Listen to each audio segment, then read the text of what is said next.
Come live and work in Natchitoches. Hey, come on, live and work in Natchitoches. Come on and live and work in Natchitoches. We just welcome everybody who is willing to work with the children in a positive way. So we're looking for people who want to be a part of a winning team. We're looking for those people who are motivated to do what's right and what's best for children. We want to run ahead of the pack. We don't want to do the mediocre thing. So we're working hard to get those people. The most vital resource that we have is our young people. That's our students, and their education is what's going to take them forward in life. And we just feel it a calling on our lives to be a part of that in the most positive way that we can. Our students need us. They need that support. We want teachers who are here, who are dedicated to our students, and we know that they deserve that. And so here at our school, we want the best of the best, and they deserve the best of the best. Here in Natchitoches Parish, we're focusing on our #1 priority this year is student learning. And so we are working with our teachers and all of our students. We're working on goal setting.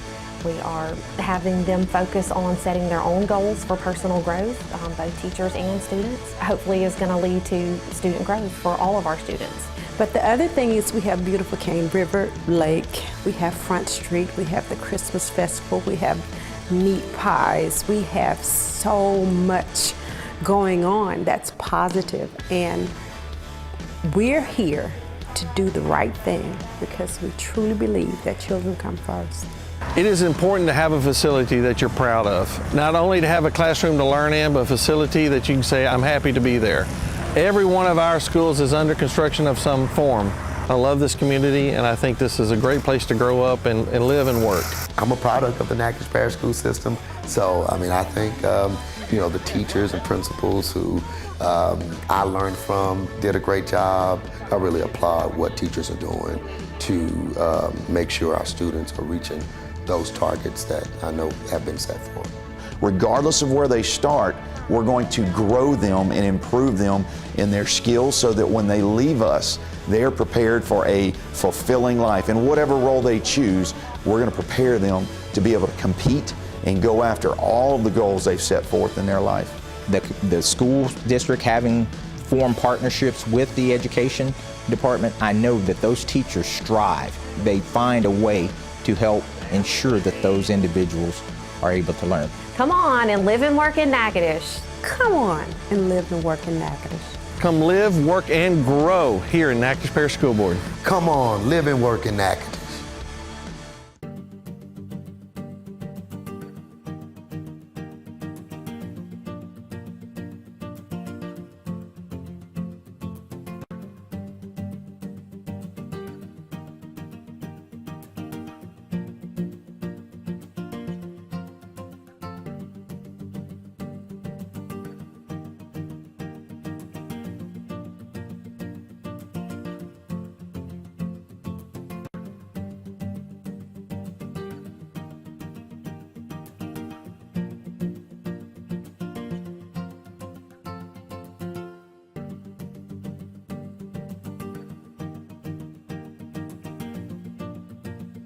I commute about 30 minutes every day because I believe in the mission of Natchitoches Parish. I believe that we are always pushing forward, that we always have a purpose, that we are always in a growth mindset of transitioning forward. If you're the person who wants to be a part of something fabulous, you want to be on the ground floor, you want to make an impact in education, you are the person that needs to be in Natchitoches Parish.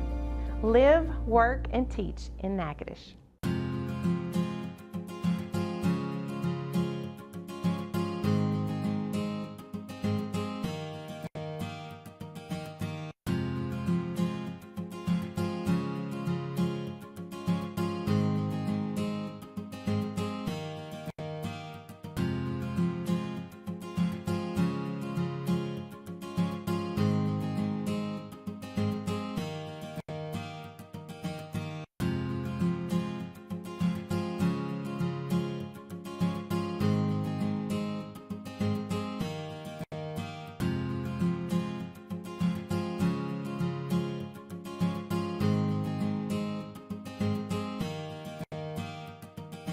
Lives are waiting to be transformed. The only thing missing is you. We're looking for motivated teachers who are ready to be a positive force in their students' lives. You'll teach in our newly renovated schools that you'll be proud to be a part of. Ready to make your new home along the beautiful Cane River? Ask us about our relocation stipend. Our students deserve the best teachers. They deserve you. Live, work, grow in Natchitoches. We'll see you soon.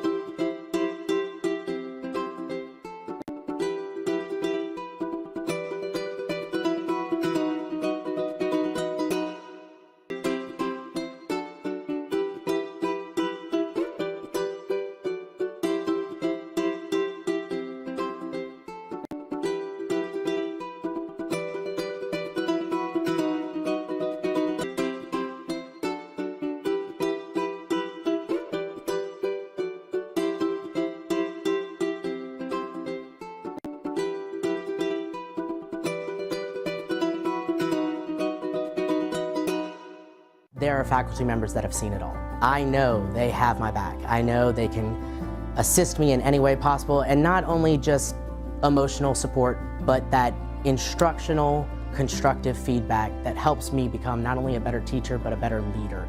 If you're anything like me, you're at a crossroads in your life, but you know that you want to make a difference, don't put it off. Go for it. Come live, learn, teach, and grow in Natchitoches Parish.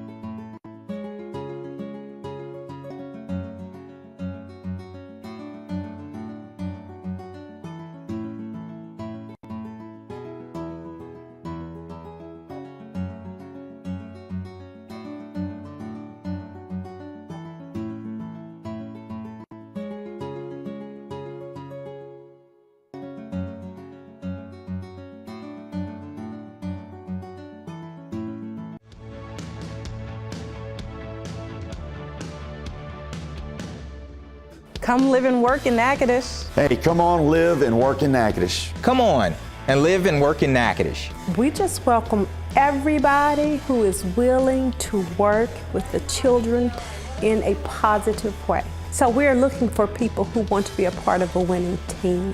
We're looking for those people who are motivated to do what's right and what's best for children. We want to run ahead of the pack. We don't want to do the mediocre thing. So we're working hard to get those people. The most vital resource that we have is our young people. That's our students, and their education is what's going to take them forward in life. And we just feel it a calling on our lives to be a part of that in the most positive way that we can. Our students need us. They need that support. We want teachers who are here, who are dedicated to our students, and we know that they deserve that. And so here at our school, we want the best of the best, and they deserve the best of the best. Here in Natchitoches Parish, we're focusing on our #1 priority this year is student learning. And so we are working with our teachers and all of our students. We're working on goal setting. We are having them focus on setting their own goals for personal growth, both teachers and students. Hopefully is going to lead to student growth for all of our students. But the other thing is we have beautiful Cane River Lake, we have Front Street, we have the Christmas Festival, we have meat pies, we have so much going on that's positive, and we're here to do the right thing because we truly believe that children come first. It is important to have a facility that you're proud of. Not only to have a classroom to learn in, but a facility that you can say, I'm happy to be there. Every one of our schools is under construction of some form. I love this community, and I think this is a great place to grow up and live and work. I'm a product of the Natchitoches Parish School System, so I think the teachers and principals who I learned from did a great job. I really applaud what teachers are doing to make sure our students are reaching those targets that I know have been set for them. regardless of where they start, we're going to grow them and improve them in their skills so that when they leave us, they're prepared for a fulfilling life. And whatever role they choose, we're going to prepare them to be able to compete and go after all of the goals they've set forth in their life. The school district having formed partnerships with the education department, I know that those teachers strive. They find a way to help ensure that those individuals are able to learn. Come on and live and work in Natchitoches. Come on and live and work in Natchitoches. Come live, work, and grow here in Natchitoches Parish School Board. Come on, live and work in Natchitoches.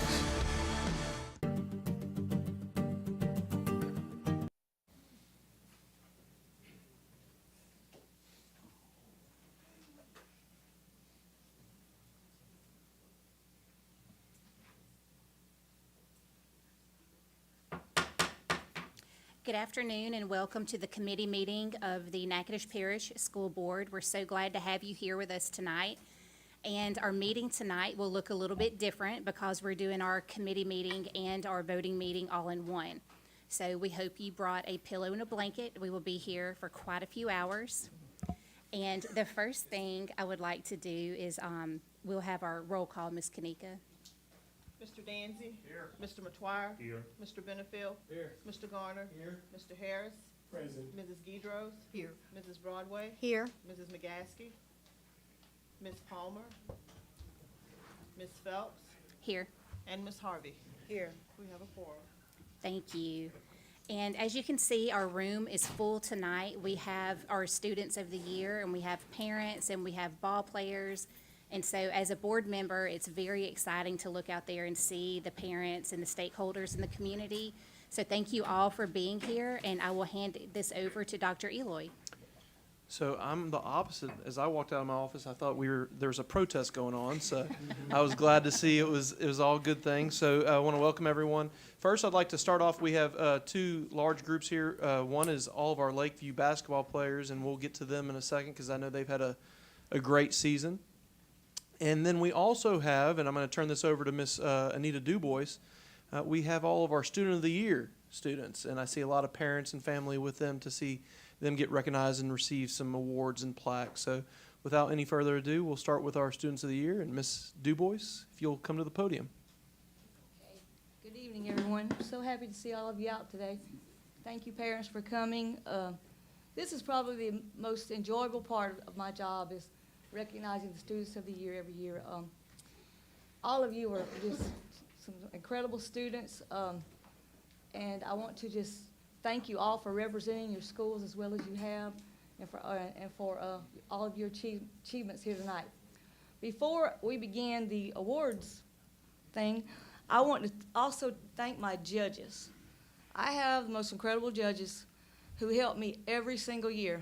I say they volunteer, but it's kind of like, can you please twist their arms a little bit? But I want to call their names out specifically because without them, I couldn't do this. They take probably about three days of their work days or more. I see Miss Reba shaking her head, or more to help me do this, and we really appreciate it. So Miss Reba is on my committee. Miss Reba on my judges. Reba Phelps, Miss Catrice Belo from BOM. She's not here tonight, but Miss Linda Page over here. She helps out. Mr. Dennis Breland, Carmela McCart, Miss Corey Poole, Miss Sarah Dyson, Miss Juanita Fowler. I want to thank all of my judges for helping me this year, and every year, actually. They've been the same judges probably for, I don't know, Linda, how many years? 10, maybe? Yeah, I really appreciate y'all. So before I begin passing out the awards, I would like to ask Dr. Eloy to come up and help me distribute these to you all. I'm going to call each group, and as I call the elementary, junior high, and high school group, I want each group to stay up here so we can take Ms. Corey can take a picture. So, yes. All right. So I'll start out with the elementary students of the year. So, from NSU Elementary Lab School, Caleb Beinog.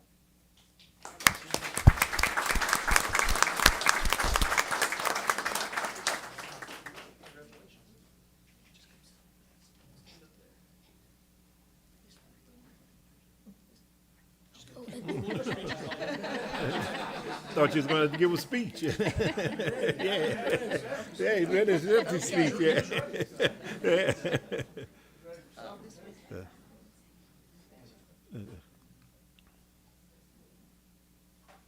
From Goldana, Miss Grace Day.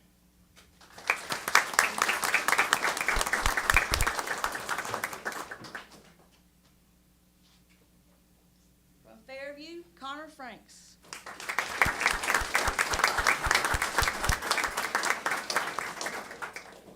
Congratulations. From Marthaville, Kylie Greer.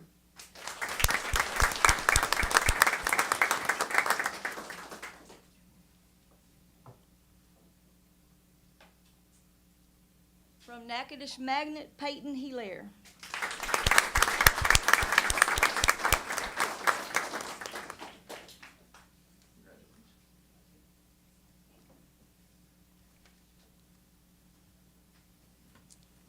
From East Natchitoches, Genesis Conde.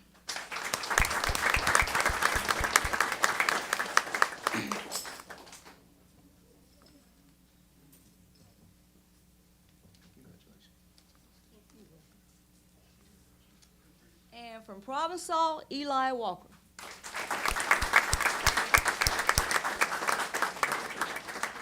These are our elementary students of the year from Natchitoches Parish.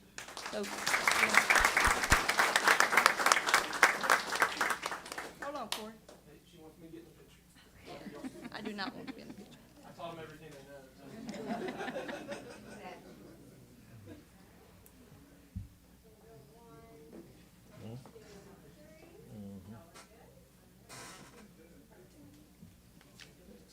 Congratulations, guys.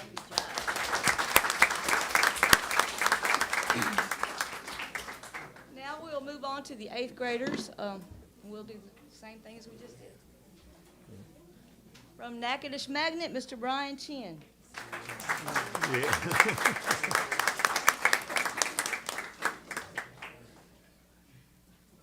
Congratulations. Thank you. From Goldana, Matthew Cherry.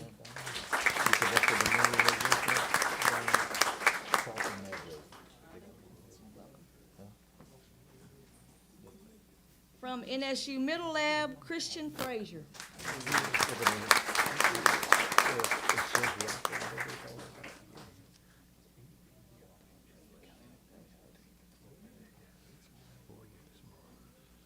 From Lakeview, Junior High School, Traylon Lofton.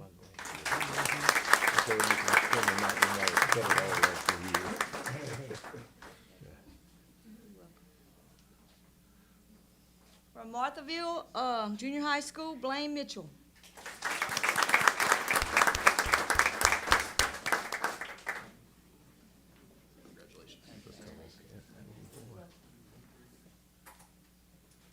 From NJH, Natchitoches Junior High, Shakenya Pipkin.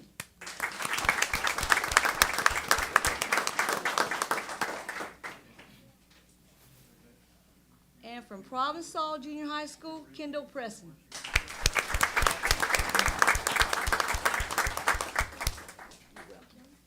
Okay.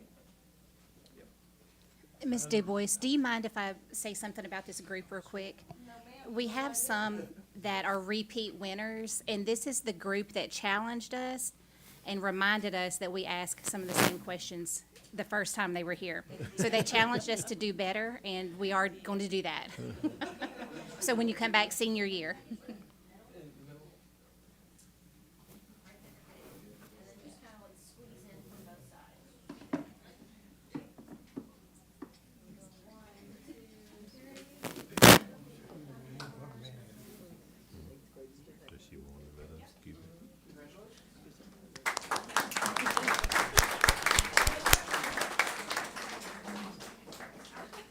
Okay, so now we'll move on to the 12th grade Students of the Year.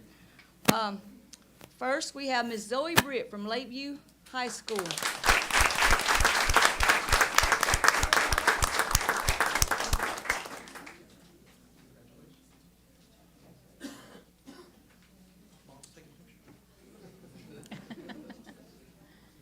And from Natchitoches Central High School, Ms. Anna Coleman.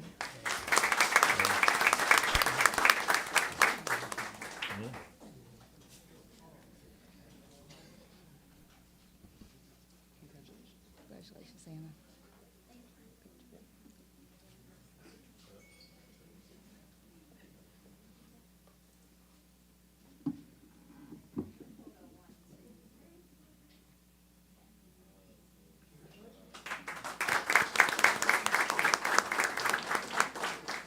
And now we'll honor our overall winners in each category. And believe me, this is not an easy thing. I'm so glad the judges have to do this and not me, because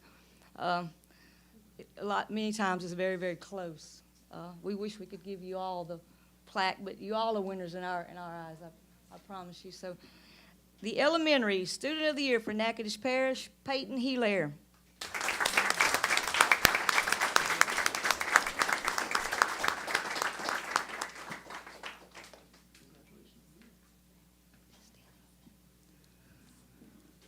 The Junior High Student of the Year, Brian Chin.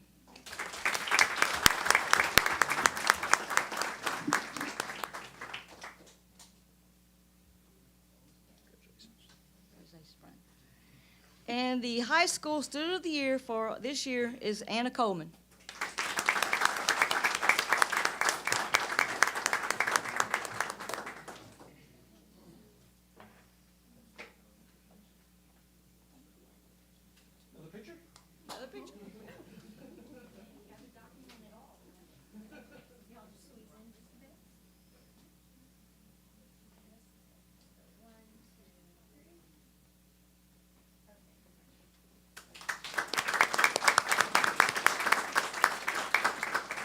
Congratulations to all of you, and again, parents, thank you so much for coming out and being so supportive this evening. Thank you very much.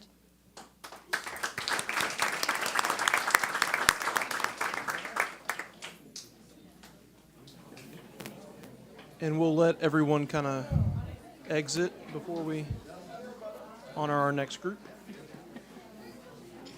Usually the mics go over the thing, I thought. Like, we talking to them, but they also go over the... Oh, yeah. I don't know.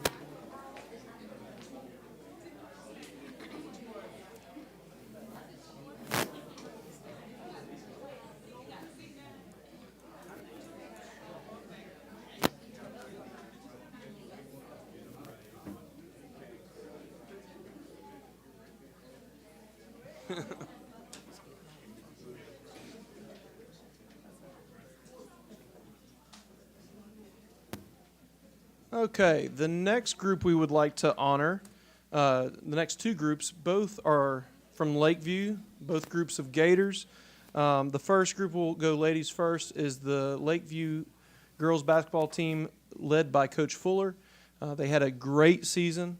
They have a great future, and they made a deep run into the playoffs, and we would like Coach Fuller to come up, and Mr. Himes, if he would like to accompany them and tell us a little bit about their season, and we can recognize those young ladies and take a picture and honor them for the season they had. So Lakeview Lady Gators, come on up.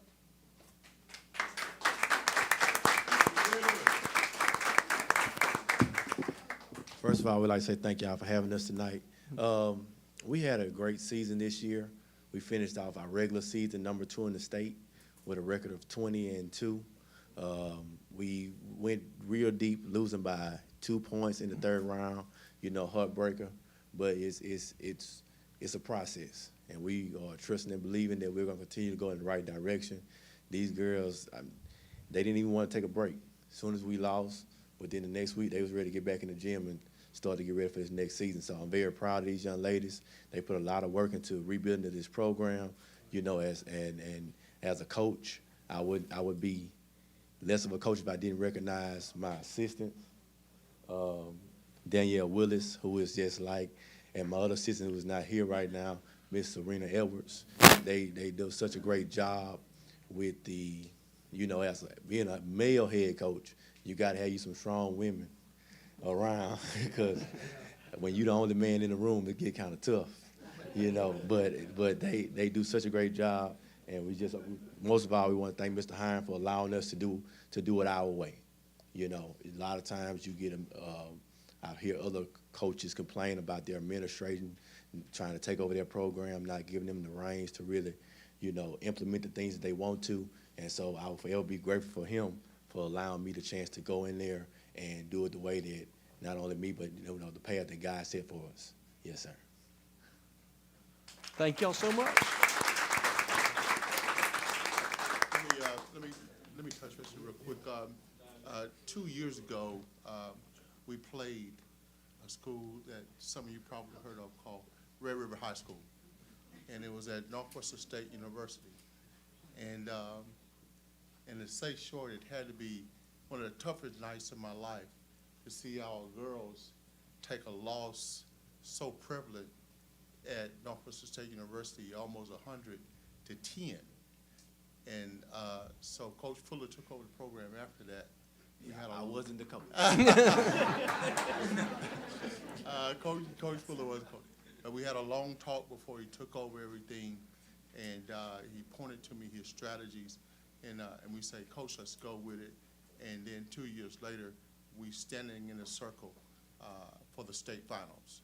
And needless to say what we did to Red River. So there you go.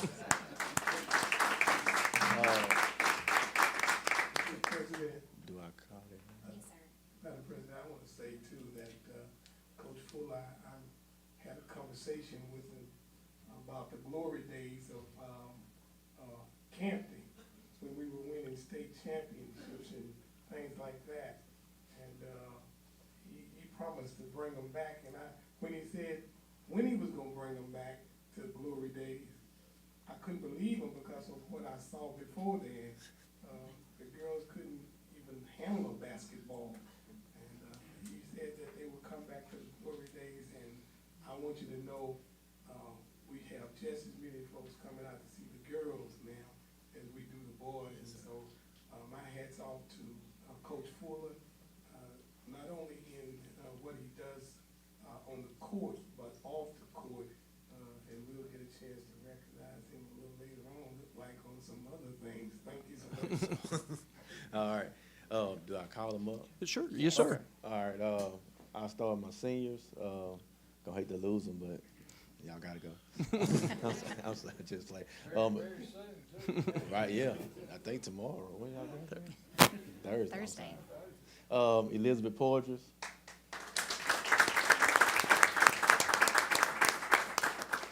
We have a few that couldn't be here today. They had to go get their hair and stuff did, you know. Which was Jamisha Fisher and Cortina Relaford and Asharia Smith. Our juniors are Trinity Browder, Haley Porges, Sanaya Marshall, Janaria Powell, sophomores Alana Henderson, Nevaeh Green, Laybrianna Daniels, and my freshmen are Jemiah Logan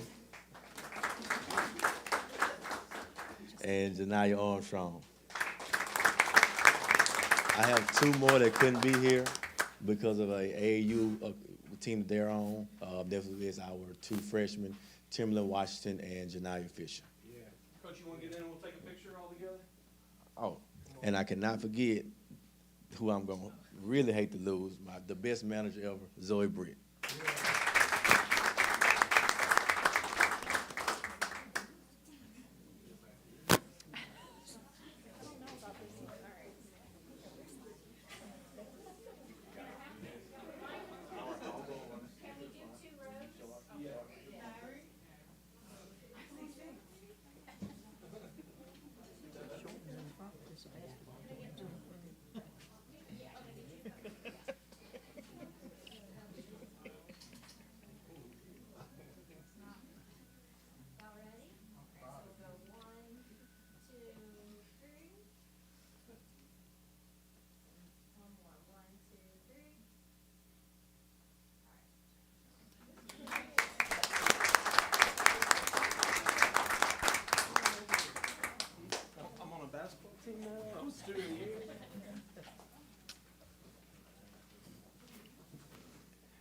Thank you, Lady Gators. The next group we want to honor is the boys basketball team from Lakeview and Coach Williams.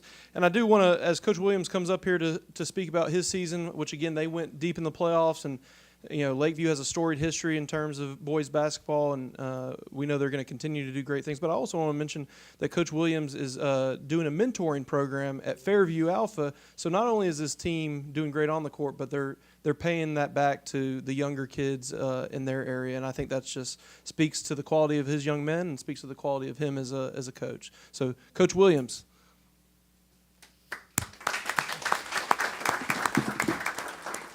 I'm not much of a public speaker, so I'm going to get straight to the point.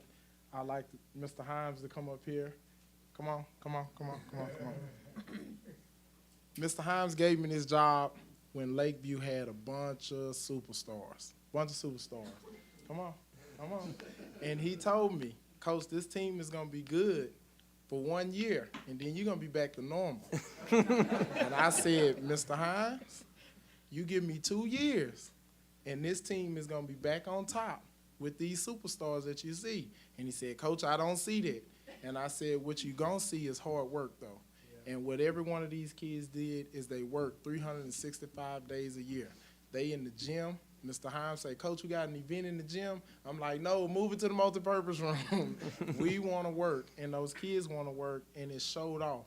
Because every time I've doubted them, the community doubted them, or the state doubted them, they find their way down there to top 28. And that's to piggyback on what Coach Fuller said. He allows us to run the program the best way we see fit, and he doesn't give us a hard time, and it pays off when you're able to, maneuver freely and work with the kids how you would love to work with the kids. So I got to give him his kudos. Thanks, Coach. After that, I would like to present the basketball team. Y'all want me to call y'all one by one? No. Y'all come on up. I'm going to miss my seniors. I am going to recognize my 2 seniors, Javante Howard and Cameron Holden. I've been coaching them since the 7th grade, and we have yet to have a losing season since the 7th grade. So I really appreciate these guys. That's it. I'm not much of a speaker. I just want to say something about Coach Williams, too, on and off the court. Year before last, I think it was, when we were not expected to even make the playoffs or anything. Coach Williams told me, he said, well, we're going to be normal this year. We're going to be average this year. And they wind up maybe 1 or 2 games from, I think it's Port Allen again, that we were facing. And I just want to say that these coaches are absolutely wonderful, and they are a mentor to these young men, and that's what we need. Thank you so much, Coach.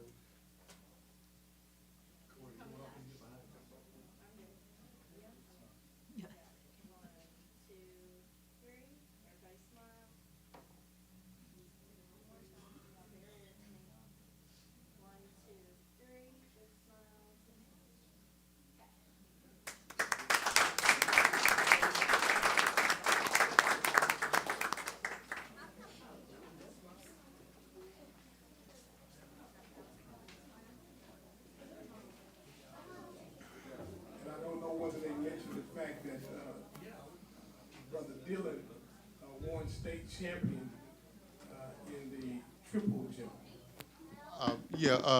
Before we leave, Dr. Pikes, right here. This gentleman here has just competed at the state level for track and field. He made state and he won state.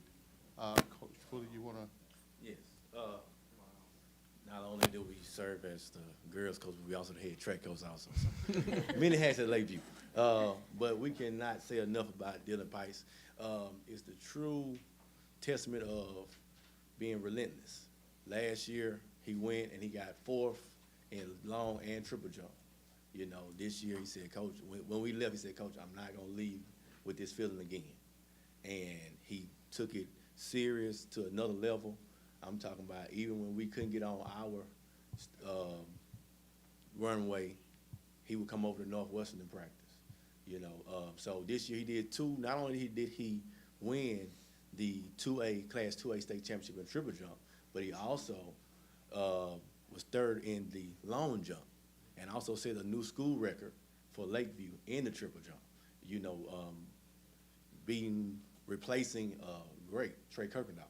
So, you know, this young man has a very bright future when it comes to track and field, and cannot be more proud. And he did this, and he's only a junior. So he's coming back to next year to go even farther. Yeah. Yes, awesome. Congratulations.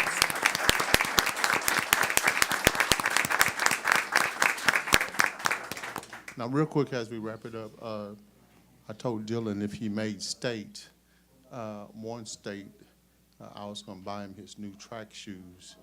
And when he made state, he came to me and he said, "What's your phone number?" And so a text just showed up with these shoes that I'm scared to show my wife, so I'm going to have to sneak them in. But at the same time, I did want to thank the board while we were here for the football field, which is going in at Lakeview.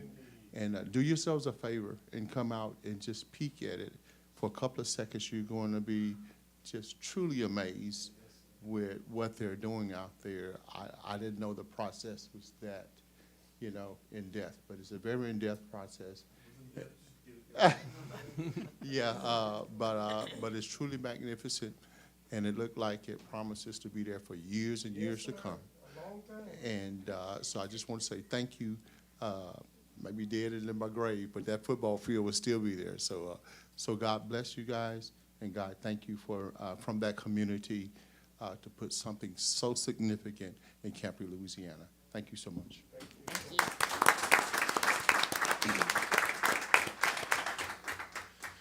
Okay, I think we've honored all our groups today, and we appreciate them for coming. Very brief superintendent report. COVID numbers, as I report to y'all every month, are still very, very low.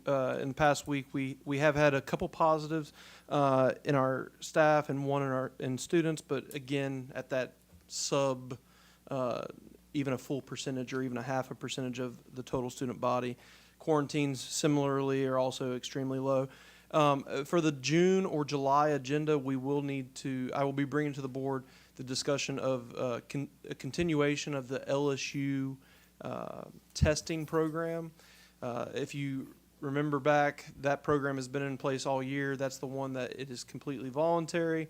I believe it's run very smooth this year, and it has helped us identify and find students who are positive and adults who were positive before it became any sort of outbreak or anything of that nature. If it were to continue, this would not be something that individuals who participate continue to be paid for. As you are aware, the grant allowed for that to happen this year. That would not continue, so that would be something the board will take up later this summer. I want to highlight the fact that we had a board training with Ms. Noel and Mr. Legrand that I think was fantastic. There were a few board members, because of their schedule, were not able to make it, so we would like to offer to try to have training for the remaining 4 who were not able to make it. And so me and Ms. Kanika will be in contact with you. Can I say something about that real quick? Yes, ma'am. Go ahead. That training was phenomenal. I mean, it was literally mind-blowing, which we knew we had this in place and we knew they were working on it, but just to see the science behind it and the data, it was truly amazing. So if you weren't able to make it, you really should set up a time to do that. Your mind will be blown. It's very exciting. It's a good time to be a board member. Good deal. Thank you for that. And I know Mr. Legrand and Ms. Noel also enjoyed just the fellowship with the board members and able to kind of put more of a face and name, or face to a name, and vice versa. I want to inform you that testing, we have had knock on wood, a very easy testing period. It's wrapping up. We still have a few more schools that have to finish up the initial round, and then we have makeups. But it's been a good testing period with no irregularities or anything of that nature. And so we continue to wish our students good luck and our teachers their sanity during this time period. And then finally, summer school, as I reported to y'all last month, it is bigger. We are at 1,000 students as we speak right now, which is excellent. Remember, that's 7 sites. We do believe that it may get up to around 1,200 because we have looked at our rosters, and those students who have yet to sign up for summer school but have missed an excessive amount of days on their attendance, we are going to send them letters to reiterate the importance of summer school. And that's around 200 to 300 students, so we're hoping we get somewhere between another 100 and 300 students involved in that. And that's all we have for that. Just a reminder that summer school does start June 1st and runs through the end of the month. And it will basically be the entire month of June, Monday through Thursday. And just to remind you that that'll include our summer hours for the office and for summer school, which will be Mondays through Thursdays. Other than that, I have nothing else to report, Madam President, and that's my superintendent report. Are there any questions for Dr. Eloy? No questions? Okay, so moving right along, old business, we did not have anything submitted, so we do not have old business to present. New business, hot off the press, I was just informed that Dr. Jesse Jackson will be here to meet with the board on May the 19th or the 20th. And the 20th is the day of Natchitoches Central graduation, so that may not be the best day to meet with him. And this will be a training, check-in with us. As most of you remember, he worked with us when we were all first elected. He was phenomenal. He played Dr. Phil for a few hours, and he was really, really great. So if you will be thinking of a time on May the 19th or the 20th, not coinciding with graduation. No, you good? Okay. Let me know, and we'll send out an email and get a concrete date and time ready for that. So it'll be training and checking in with us. Okay? I have a question. Will these be one-on-ones or as a group? No, it'll be a group, so we'll have to advertise it. Yeah, it'll be all of us. Big party. Okay. So, How long a meeting will that be? Miss Jennifer, do you happen to know how long he wanted to meet with us? It would be more than 2 hours. Okay. It depends on what time you're gonna pick. If it's during the school day, it's gonna be a shorter amount of time because we need to get to the school. So if it was like after 3, then it could be a little bit longer. You know, but Right. So I think we should shoot for after school because I think his services are much more needed in the schools. So if we could possibly shoot for after 3 o'clock on one of those days, but before Natchitoches Central graduation, if it happens to be Friday. If it's after 3, it would probably be better to have it on that Thursday because we're gonna be pushing it to get to graduation on the 20th Right. at 3 o'clock, you know, because go at graduation, is it 6 or 7? 7. 7, yeah, that's. Okay. Yeah, so Do y'all want Thursday to would be shoot for better. Thursday at 5 o'clock? I know We you could, can't. I could, that Thursday, 4 o'clock would be fine for me, 3:30, 4 o'clock, instead of move it all the way till 5. Okay. You know, 3:30, 4 o'clock, would be fine for me.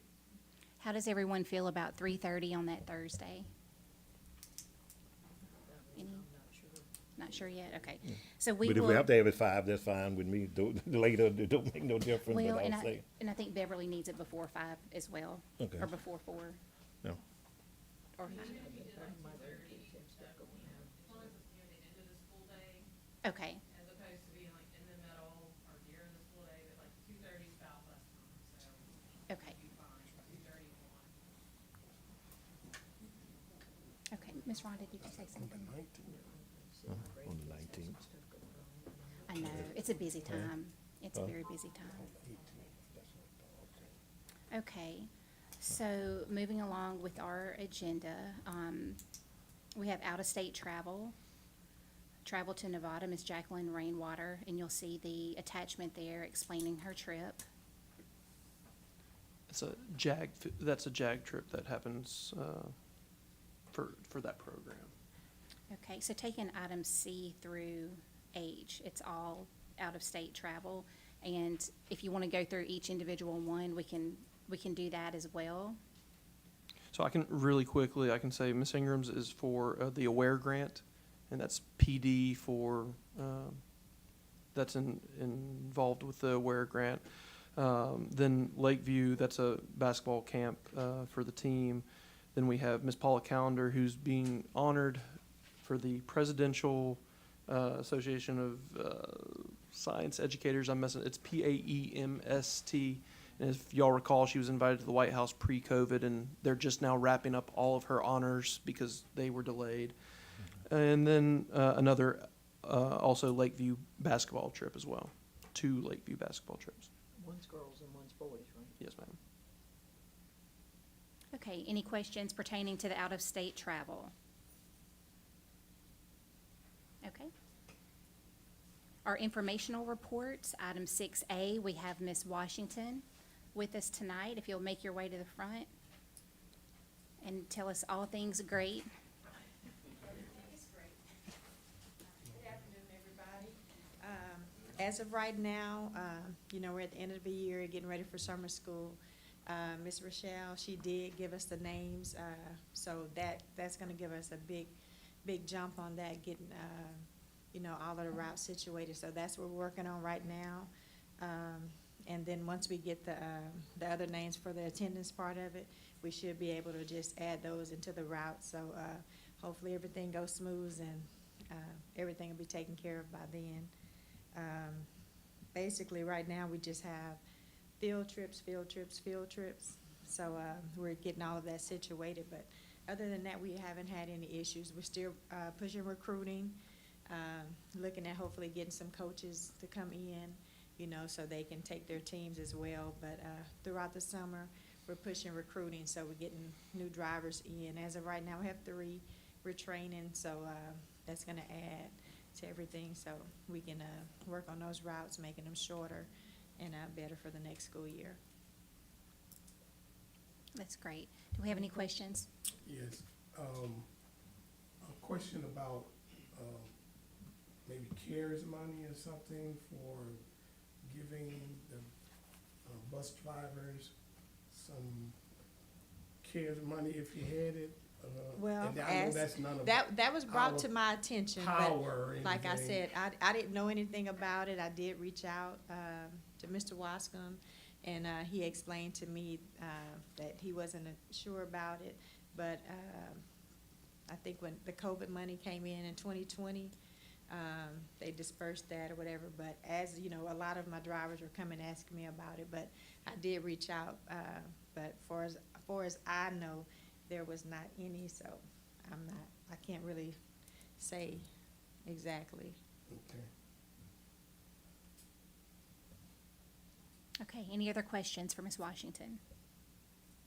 Thank you for your report.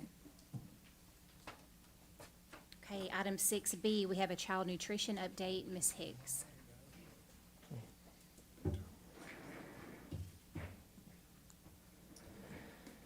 Good afternoon, everybody.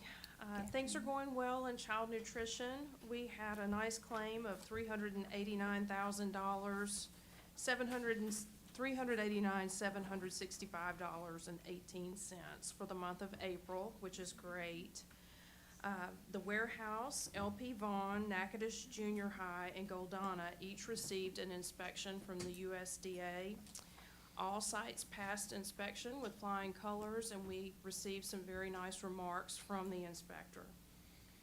Our staff scheduling for summer school is complete, so we're ready for all sites there. And bids went out for milk and milk products, as well as all our paper and cleaning products for next year. Those went out in May, and they'll be received near the end of June, and we'll be putting those awards out for you in July for your approval. We will continue to utilize U.S. Foods as our food vendor next year. They operate under the state contract. They've been very good to us through the pandemic. We have never been without food, so we're going to stay the course there. And on a very bright note, compared to this time last year, all of our claims up to date, along with the USDA supply chain assistance funds that we received, which were about $123,000, we are almost at $1 million more this year than we were last year at this time in claims. So we have been feeding the students of Natchitoches Parish very well, and it feels really nice to stand before you in a better place than we were this time last year. So that's my report, unless somebody has questions. Mrs. Hicks, Yes, sir. any update on the generators? For No, the- sir. It's still, Mr. Saja is working on it, but I have not heard from him in a little bit. I'll circle back to him and try to have something in my next month's report. Kind of like a roof, you don't need it till it rains, right? Amen. I have a question for you. Okay. So it was in the Journal, of course, that the bids were out for milk products, which led to numerous calls to me wanting to know, are the kids drinking out of bagged milk or carton milk? Carton milk right now. Okay. I think there were some parents that wanted their kids to suffer with the bagged milk like they did, and I didn't have bagged milk, so I couldn't. Well, if we need to come around and bring some just to torture the children. To torture them, I'll see what I can do. Of course. See what I can Thank do. you. Thank you for your report. Okay. Item 6C, Personnel Report, Mrs. Page.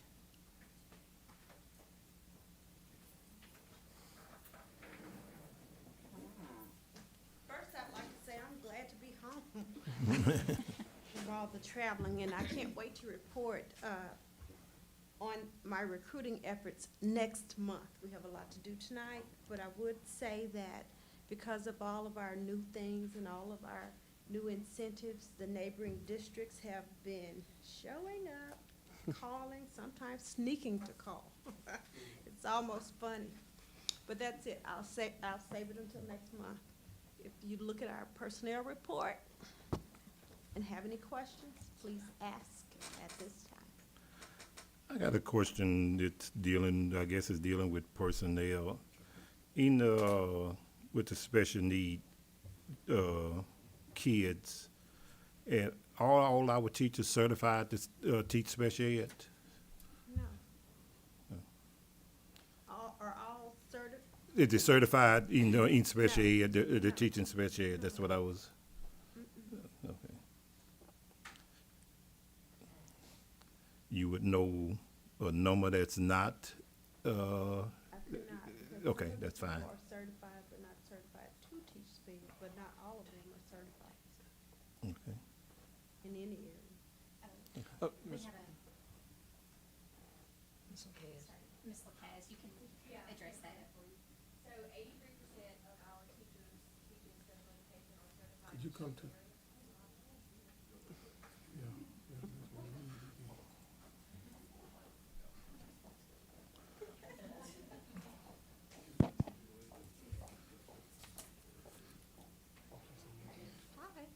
Okay, so 83% of the teachers teaching special education classes are certified in some area, and 62% of those are certified in special ed. Did that help? Okay, Mr. I'll McCall? just, And we have 3, I think, new ones that were long-term subs who are now in a program. They were Okay. certified? Yeah, they're working on certification. Do you have full staff, or are you understaffed, or how do you I think stand there? we're good. Okay. I mean, all of our classes are covered, so we're just providing extra support for those teachers who are not certified. Okay. Any other questions for Ms. Lacaz? Thank you for stepping in. Thank you. Thank you. Okay, any other questions for Ms. Page in the personnel report? Okay, we're now ready for item 6D, maintenance report, Mr. Shirley.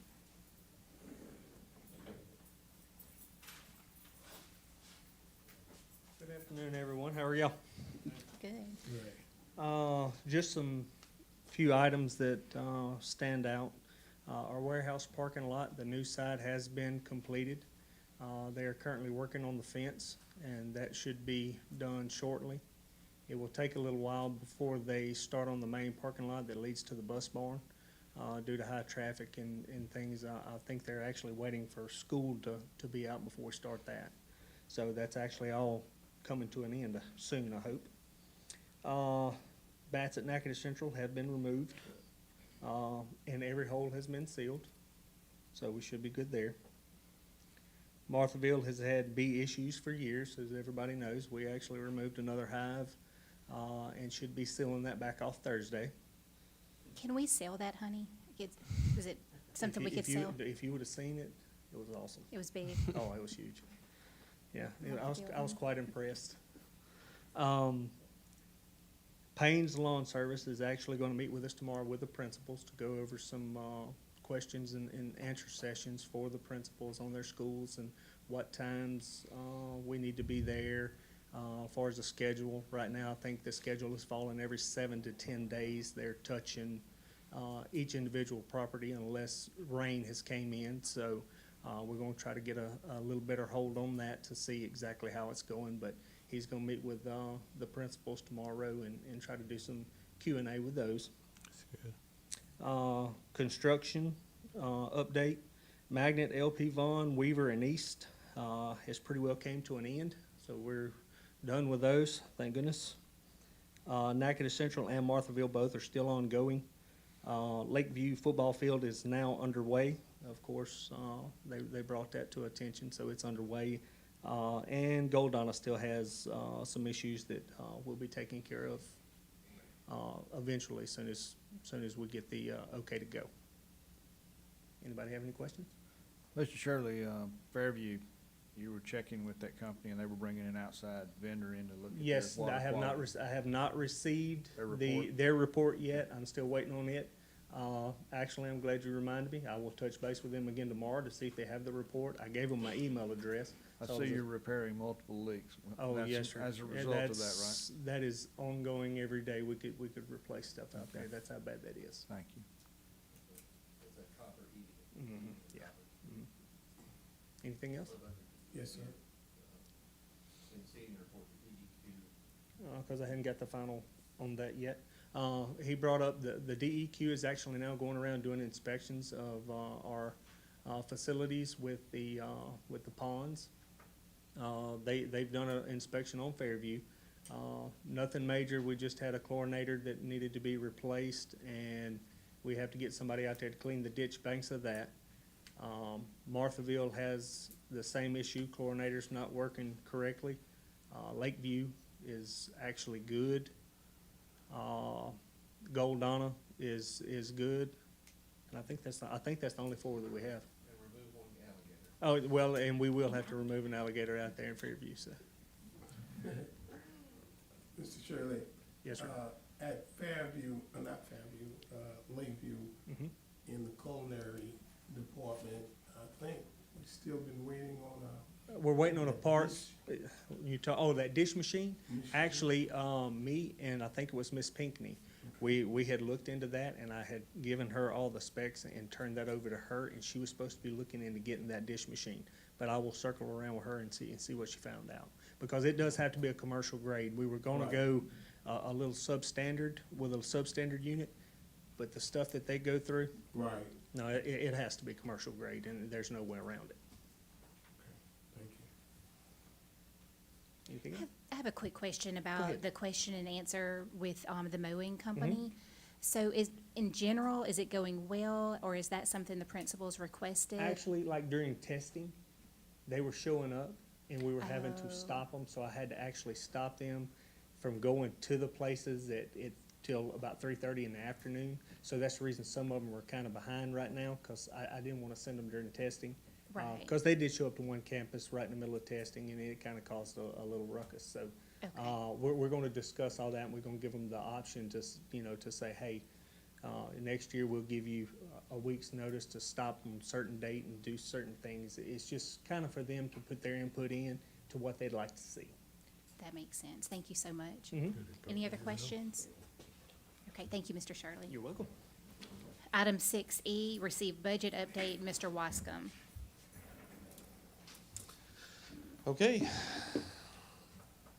Hello, everybody. The budget is, hang on, man, I'm having a harder time getting mine to come up here. There we go.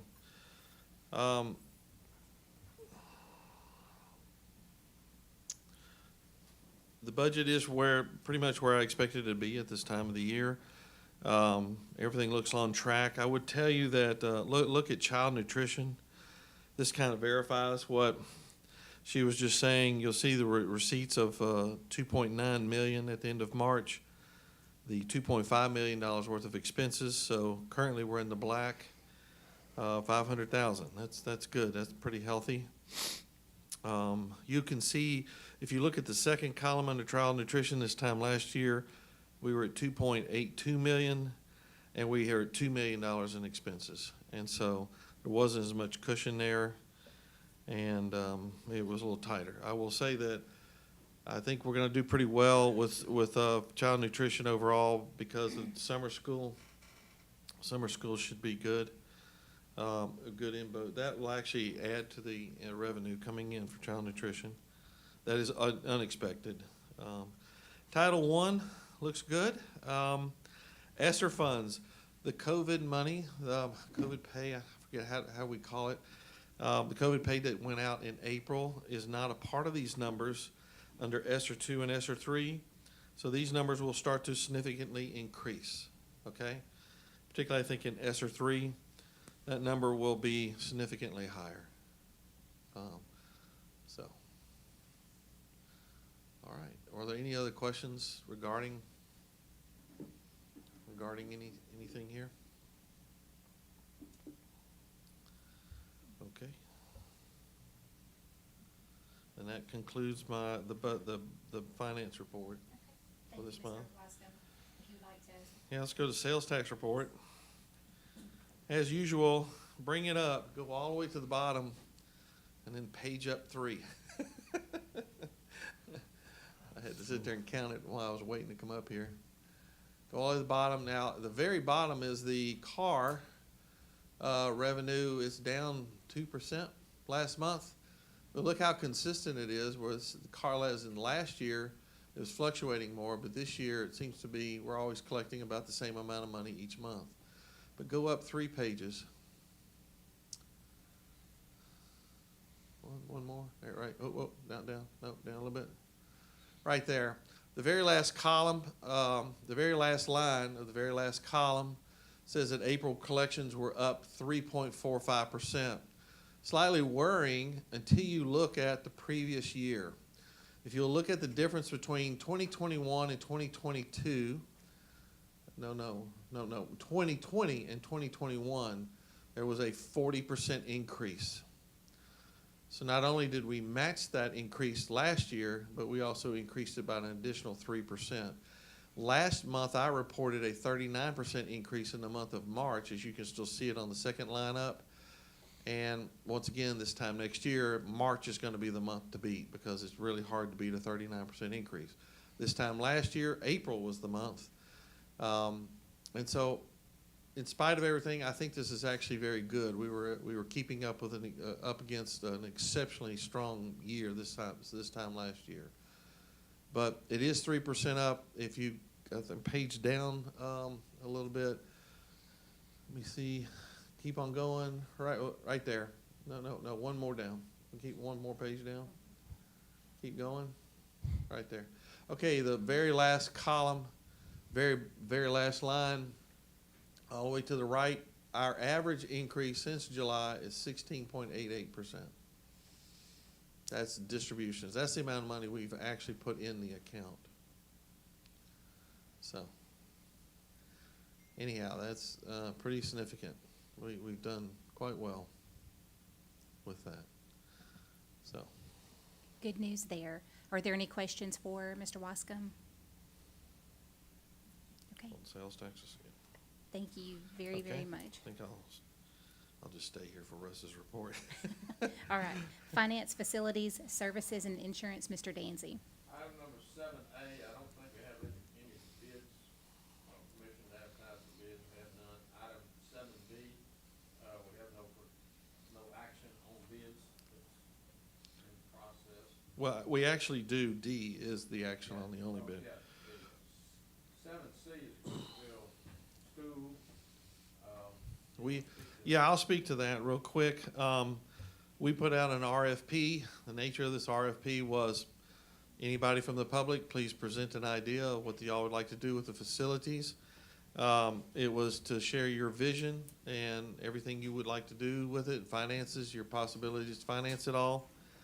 There were, it looked like 5 vendors that took interest. Only 2 bid, and as of an hour before this meeting, 1 has withdrawn. So I'd like to, I can present to y'all the group that has, who is still here, the 1 remaining, and then I've also presented in D the option to demolition the property if need be. So Reba, I was going to hand this over to you to manage this however you would like to do. Thank you very much. And the Sam Mathis group, y'all are representing? We have Miss Lori Mathis representing the group. If you would like to come to the podium, she did request to address the board. And Miss Mathis, you'll have 3 minutes, starting out. Thank you very much. All right, thank you. Thank you, everyone, for allowing me to speak. I'm Lori Mathis, representing Kingston Murph LL Group. I am from Clutcherville. My family is born and raised there, and I am actively vested in that community. When we came here, we saw that the school was vacant and took an interest in it. Talked to several other community members, and they felt the same way. So a vision was born, and that vision was that we would put a daycare center there. And with that daycare center, we'd like to partnership with the Natchitoches School Board, because I was here for a meeting and heard the concerns about kids coming into school, primary, grades, and not being able to read or, meet the curriculum and making it hard for the teachers. So our intention is to partner with the board and the schools so that we have a curriculum that will enhance that will, hopefully curb some of that. We'd also are looking to institute a youth program and after-school program. We would like to do a senior program. That might take a little bit longer. As far as for community events, there's a lot of interest in doing things for the community, like neighborhood picnics, farmers market, just things to bring people together, to uplift the community, and just, revive Clutcherville. Again, I am vested. My grandfather bought a farm in Clutcherville, 62 acres, 50 years ago. And today, there's 4 generations of us living there. I have 2 grandchildren that's going to be in this school district. So I'm very adamant and passionate about this project and being a part of enhancing childhood education and my Clutcherville community as a whole. So again, like I said, we'd like to help prepare the kids for school, have those neighborhood picnics, and in case of a hurricane or some kind of event, that'd be a good place for people to be able to come and, head count, look for people, or whatever needs to happen, get aid, pass out food, water, and just keep it a part of that community, because people need it. We need it. The people there want the school to stay. We want to help it become an active, viable building to be used to, help the kids in the neighborhood and, just put it back to work. It's a good building. Thank you, Ms. Mathis. All We right. appreciate that very much. Thank you. And I just want to say one more thing. Sure. I would like to thank the school board. I have been to several meetings, and you guys do a great job and great work, and I'm very impressed with the work that you do and the way you honor the students and the teachers and everything. And thank you, Mr. Wascom, for all your information, and Mr. Emile that helped us, get to the point where we could put this bid in. Thank you, Ms. Mathis. Thank you. If you would like to stay there just for a moment, does anyone have any questions for Ms. Mathis? She is representing Kingsome Earth LLC. Any questions for her in regards to her proposal? No? Okay, thank you so much, thank you. So, right now, board members, we do have two options here, since one of the contractor or bidders withdrew. And the two options. So I would like to also present an option for the board to demolition the building. This has gone to, y'all gave me permission, I think, in either December or January. This has been a lengthy process. This is a hazmat. This is done with Alltech. They helped with all this. We had 3 bidders. There were 6 bidders originally. That's sneeze.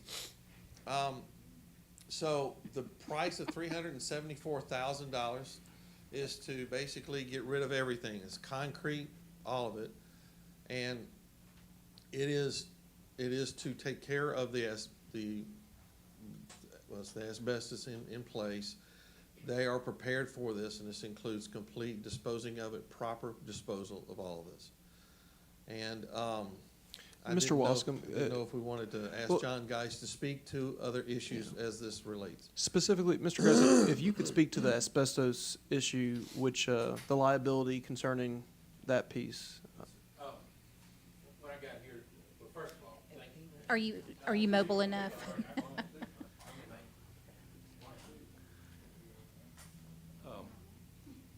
Good evening. Thank you for having me here. It's good to see everybody and not at the school board convention, but in a more personal context. When I arrived today, I was questioned about this item on your agenda, and there are several issues here. If the board were interested in pursuing a sale of this building, the first issue, very expensive, and so you very well could be incurring an expense that you couldn't recover through the sales price. Those are the type issues of Mill that I think we should look at. So the price before you is demolition and asbestos abatement combined. Which I think would be derelict not to take further notice. Right, slow down. The bid is good. The bid that we presented has a time limit on it. Oh, it does? Yes, sir. I'm sorry.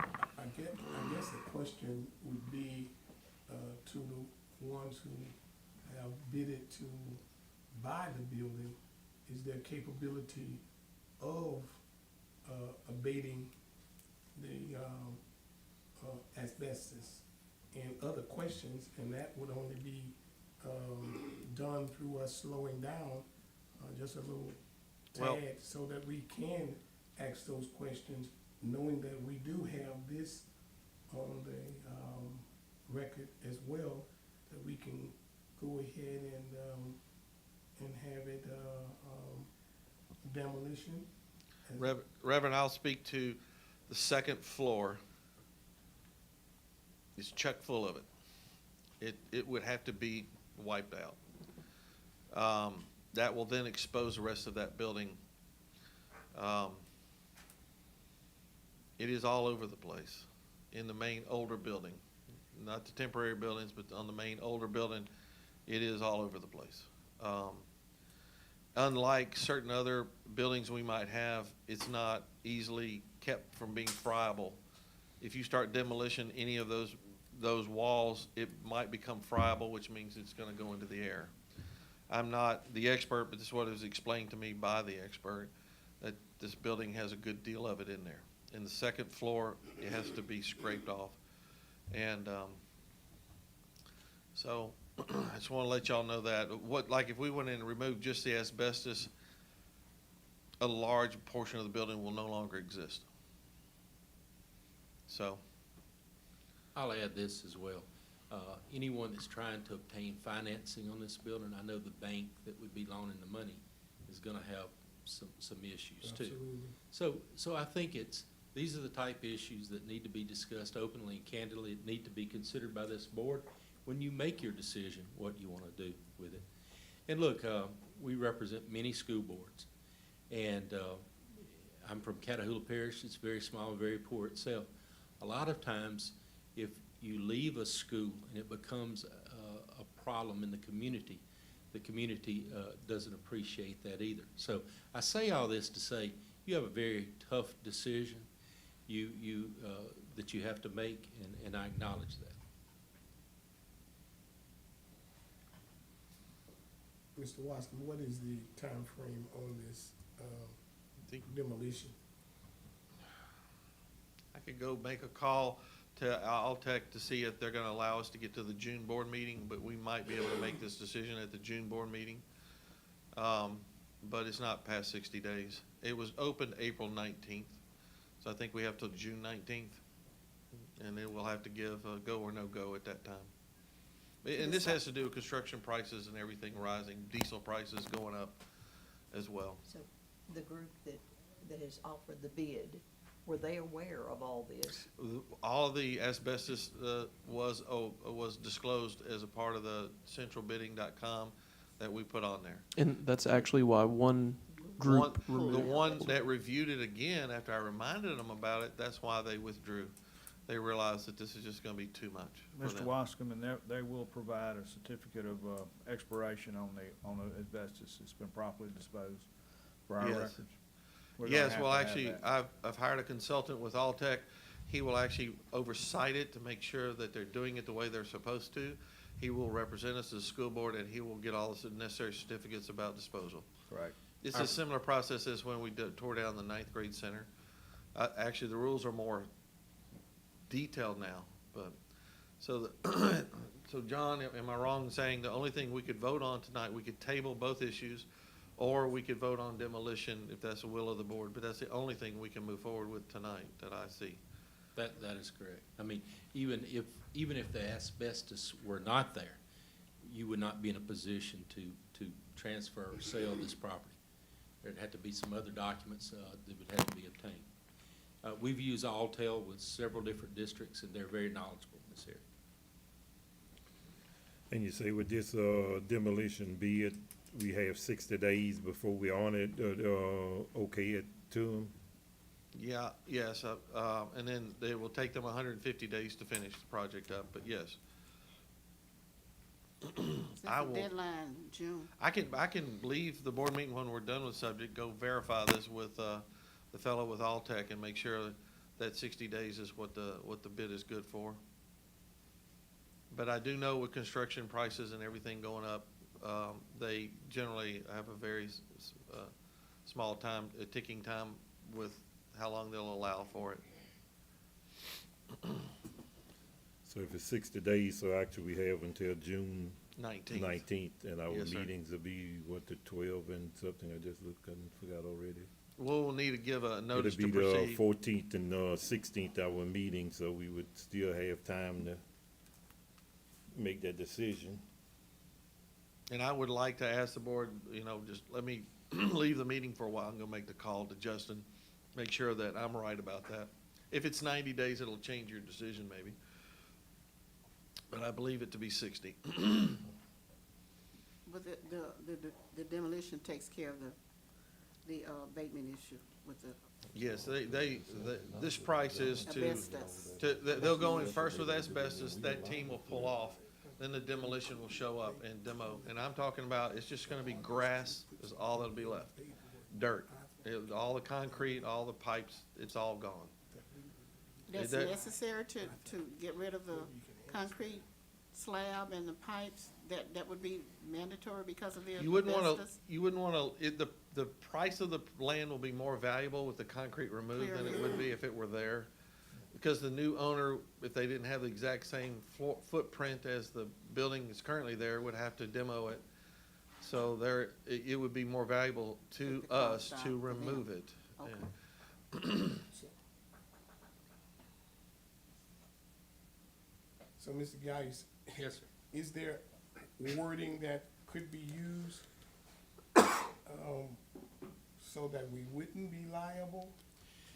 That would be part of the warranty and the waiver type stuff that would have to be researched. I'd be shooting from the hip. Right. I have serious concerns about that, but I would be shooting for the hip to try to give an answer to Right, that. and now. I'm, yes, sir. Yes. Okay. Again, I apologize, but Oh, I understand. this was just an issue that came up. Yes, sir. But it's your experience that the sale of a building like this would probably not be in our best interest. Well, I won't say that. Every situation is different. The fact that this one has asbestos could lead to liability that we cannot absolve ourselves from with certain language. Those are issues that I think would need to be reviewed. Yes, ma'am. So we've been at this trying to get rid of this building one way or the other for the last, what, how many years? 2 years. It's been closed for 4, Okay, so in the last 2 years since I've been here. if we could just, between our business manager and Mr. Geis and our superintendent and our president, give a few days, you know, to come back and let us know what's our best option. I think that's the best way to go, personally. And I know we're not at the stage of voting right now, but that's what my suggestion is, because we have a person who has offered to buy a building, and then we are going to pay for the demolition of a building. So I think just slowing down a little bit makes us wise with the people's property.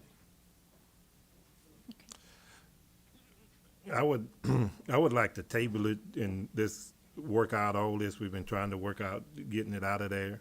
And I, like Mr. Wascom, when we pass this up, he could go and call the guy, see what the time limit we have on there, because we can't vote on it now. We got to come back and vote on it. That would give us time to go through everything, and then by the time that, we ought to know, you know, which way. But I, you know, even if we got just 60 days, if we table it, you know, we'd still got time before our next meeting, or either call a special call meeting for just this item, and it, you know, we'll go from that. Just one evening, call it, or either have a special meeting after our committee meeting on the 12th, and that even to give us more time, you know, for him to get in touch with him.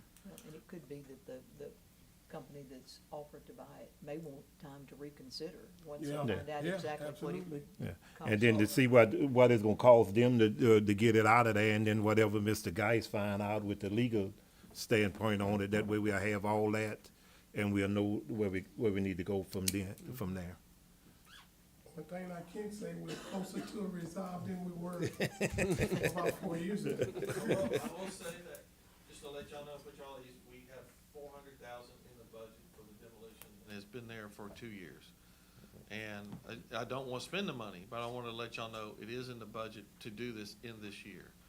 So, But we had over that kind of money in BRE when they closed the school, that it was moved in the general fund, so it ain't coming out of the taxpayer money out of Natchitoches, the city limits, or any other thing, because we had almost $600,000 in BRE money into that. I think the final number was around 420,000. Yeah, so the money was there, so it ain't like it's coming out of somebody else's pocket. I'll be honest with you, it's a tough decision. Yeah. Good luck. But I'd like to have all the legal thing from Mr. Geis and what way we can move before we would vote to demo it. Yeah. Well, we want to do what's right for the community, Yeah. but whether it involves recycling. I'm concerned about the liability we might have. Anything we handed, sell it, or whatever, and they do not properly remove the asbestos that is existing there. Because long after we're not here, somebody else gets in there and starts messing with it, and it may come back to a future board liability we didn't know was ours. Am I right? Yeah, I mean, your concerns are valid, for sure. Appreciate your time. Thank you. Mr. Danzy? Item number 7E, summer school janitorial pay. Motion to approve a rate of $20 per hour for summer school janitorial. We have, normally the thought here was the janitors the 12-month janitors will be able to handle this? I have been told by all the principals, the answer to that question is no, they have plenty to do. So we would like to hire at this rate of pay janitors that are the 9-month janitors or whatever, whoever they find, that can do this to help out and assist during summer school. And this is one of the items, you remember like we passed several months ago, like this much for teachers, this much for all this is one area we left out and we need to include it. So this is an oversight. Yes. Approximately how many janitors would you be looking to hire? So it's seven sites, and basically what the principals will tell you is you have the normal stuff of a school running because, you know, they're gonna have to collect after lunch and all that. But then summer's really our time to buff floors, repaint, you know, all sorts of stuff like that. So I would imagine we're talking for. Yeah, no more than 14, I would. Yeah, for some of the bigger sites, they may need 2, but that would be the maximum.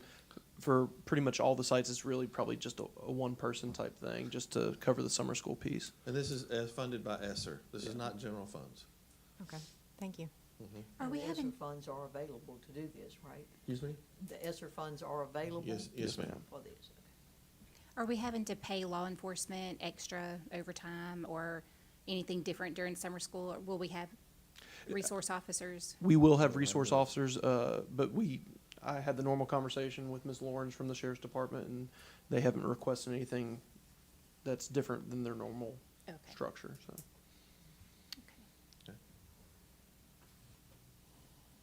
Madam President, that's the end of finance. Thank you, Mr. Dancy. Okay, item number 8, personnel, Linda Page, new positions for a Where To grant. Oh, you'd like me to speak on it? These are, so the Aware To grant, which we've talked about a few times, these are social workers with the Aware To grant. And that is the position we're speaking of, right, Ms. Page? So, yeah. So it's a new position, but it's being covered by Aware To. It's part of the agreement with that grant is to hire these folks. What's the length of time on this? Only the length of the grant. Is Ms. Ingram still? It says 10 months at the bottom of the job description. Yes. That's terms of That's, employment, yeah, not that's their term of necessarily the length employment. of the grant. The Aware To grant, and Ms. Ingram's not in here currently, but I'd be telling y'all incorrectly if I were to guess at the length of that. Are these the same social workers that we tried to hire under another grant? Or is this the same grant or different? So it's an expansion of that grant. I think the one we had spoken about before. There's Ms. Ingram.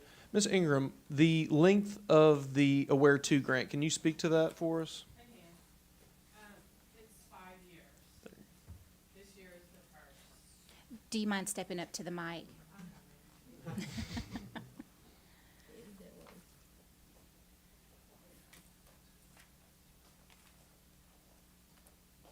What was the question? The length of the grant, and then It's 5 years. We're already in our first year, and it will, so we're in our first year, and the fiscal year is different for this, because it's a federal grant. So this fiscal year will end September 30th for the first year, and then it's, so there'll be 4 more years from, we're in 21, 22, so 5 years from then. So it's a 5-year grant.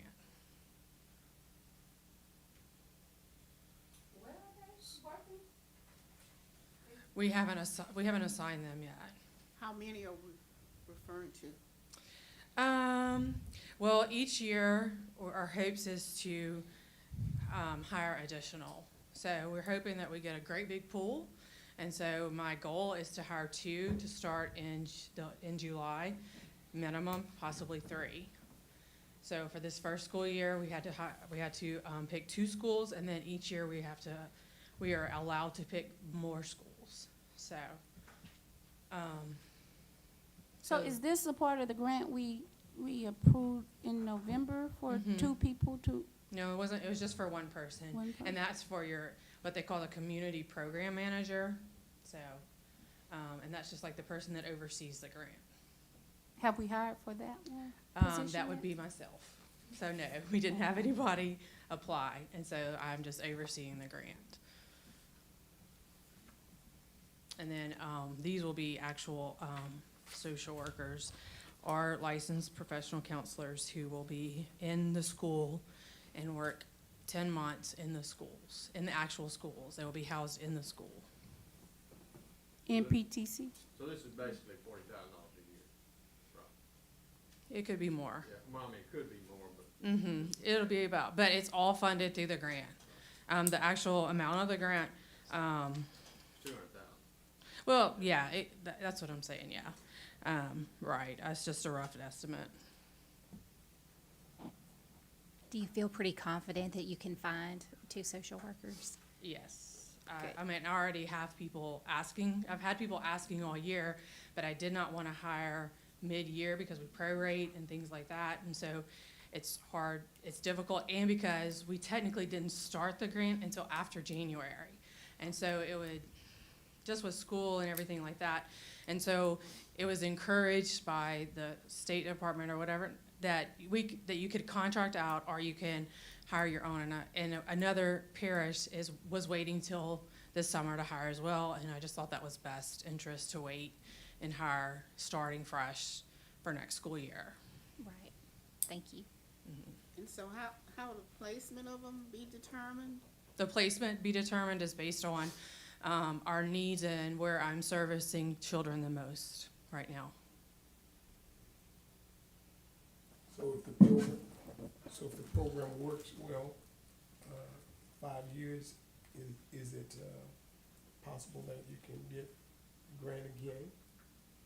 Yes, sir. And it's also possible that in our hopes is that we will hire these people on full time, because just with the State Department, they're also moving more to mental health or social and emotional needs of our students. We're looking at whole child more. Dr. Brumley has implemented a whole section of his cabinet, which is student well-being.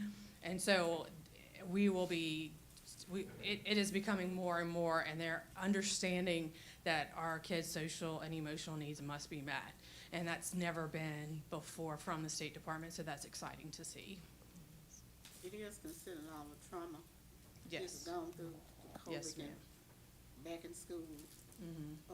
Still going through, but is 3 a sufficient number? Y'all feel this is a sufficient number to meet the emotional, mental health needs of the children for this district? Would that be a sufficient number? Because it'd be good to have a social worker in most of the schools. It would be, If we could but at afford this time, the grant only allows us to put one in each school that is assigned,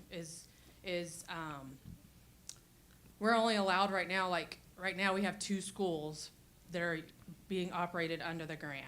And so one will go for each of those schools. Next year, I can pick another school or possibly 2 schools.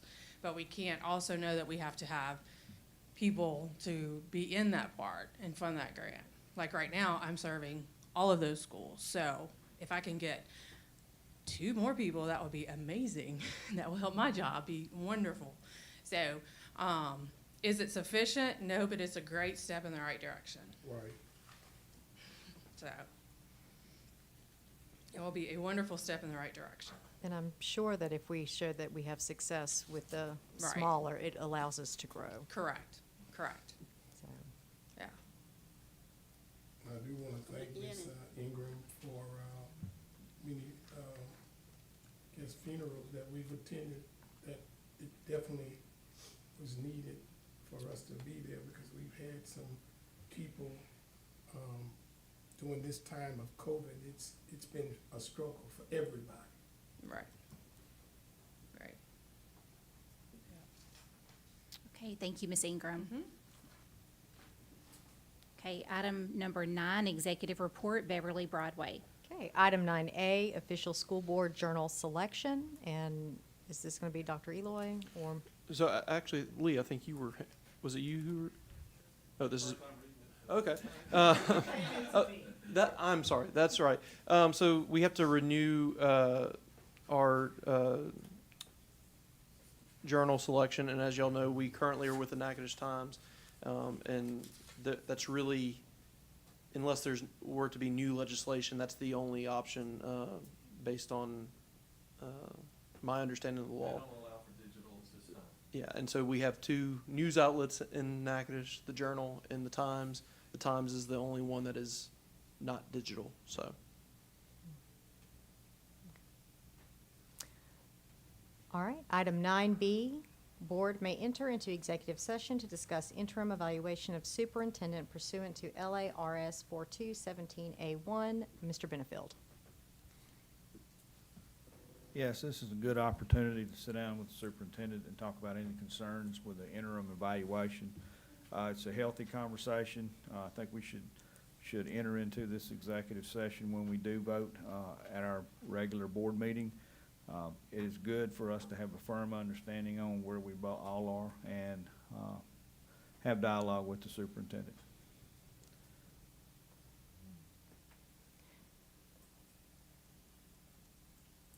Do we not have opportunity to do that annually, though?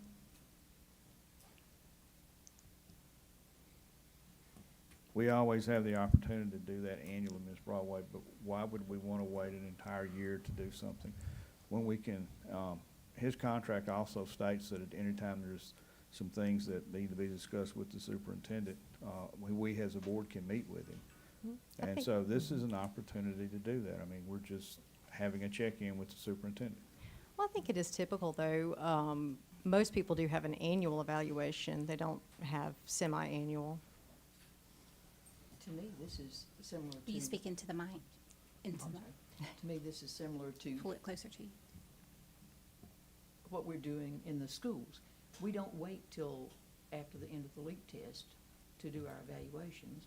They are periodic every 9 weeks, and I think we were all in full agreement with that is what we're doing with the schools. Why wouldn't we want to do it with our employee? We hire him, and it's our job to let him know what the community is seeing and what we are seeing, and it should be a positive thing, not a negative, Well, I can certainly appreciate that perspective, but I do know that typically an employee is evaluated once a year. I don't think it's typically done 2, 3, and 4 times a year. I think we're looking at something a little bit different when we're assessing children's progress as opposed to someone's annual evaluation. Actually, Ms. Broadway, in business and industry, there's a quarterly evaluation, and that goes into play. Not with every industry. Not with every, but those that are progressive, yes. I think it's a little dismissive to say that it's in progressive industries that we do quarterly evals. I know that I've been in several different positions, and I've never had more than one evaluation per year. And I'd say some of them were quite progressive.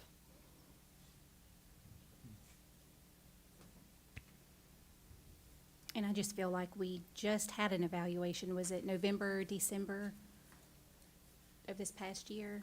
So it really truly hasn't been even a full 6 months. But if you have And concern- even, I'm I'm sorry, almost done, finish. no problem. And even speaking on that level, whenever we did have our evaluation, we spoke more of data and school information being released. And the reason why we had an interim evaluation last year is because we were in the middle of COVID, and we just needed time to check up. And I feel like we've had more of a normal year the second half of the year, and I feel it's a little bit excessive to have an interim evaluation. And I think that's a very valid point, because I think we used to have our evaluations earlier in the year, and then we always had to come back and say, we don't have the data in yet, so we would have to potentially meet later, or we would be dealing with data that was old. Right. So it does make more sense to have an evaluation when we have data to include in that evaluation. Is this a full-blown evaluation, or is it just An a interim checkup. discussion of, like the progress reports? Is Interim what I'm checkup. thinking. And so, Because we didn't have any information during COVID. And I just struggle to wonder why, as a group, as a board, we have one employee, why we would not want to sit down and have open dialogue with that employee. It baffles me as to why we what are we afraid of? Well, I think my issue is I feel very comfortable approaching Dr. Eloy at any time when I have questions or concerns, and he has never once told me he did not have time to address those questions and concerns. So I think you're right, Mr. Benefield, that when we do have those issues arise, that it is appropriate to reach out and to touch base. And I think that we can do that without going into executive session, because I do find that he is very accessible and he is very open to feedback and answering questions. I also have to agree with that too, because there's been several issues that I went to Dr. Eloy too, and his office is always open, and you can discuss them. And I feel like that I've heard some of your concerns here spoken over the last couple of months, and I feel like if you all would go to him, that he would do his very best to work some of those issues out. You know, and so that's where I stand on the issues. Not so much against evaluation, but I think that some of this could be handled in his office, one-on-one with whoever has the concern. What would be the problem with us? Can you speak into the mic, Ms. McGaskey? What would be the problem with us meeting with him as a whole to voice common concerns and concerns that are lingering? I don't see any problem. I don't see this as an official evaluation, but as an opportunity to sit down and address some concerns with the superintendent that we might feel more comfortable, or there might be a need to do this in executive session. Well, I don't have a problem with going into executive session, but I do not want to go into executive session about an evaluation. I want to do that at evaluation time.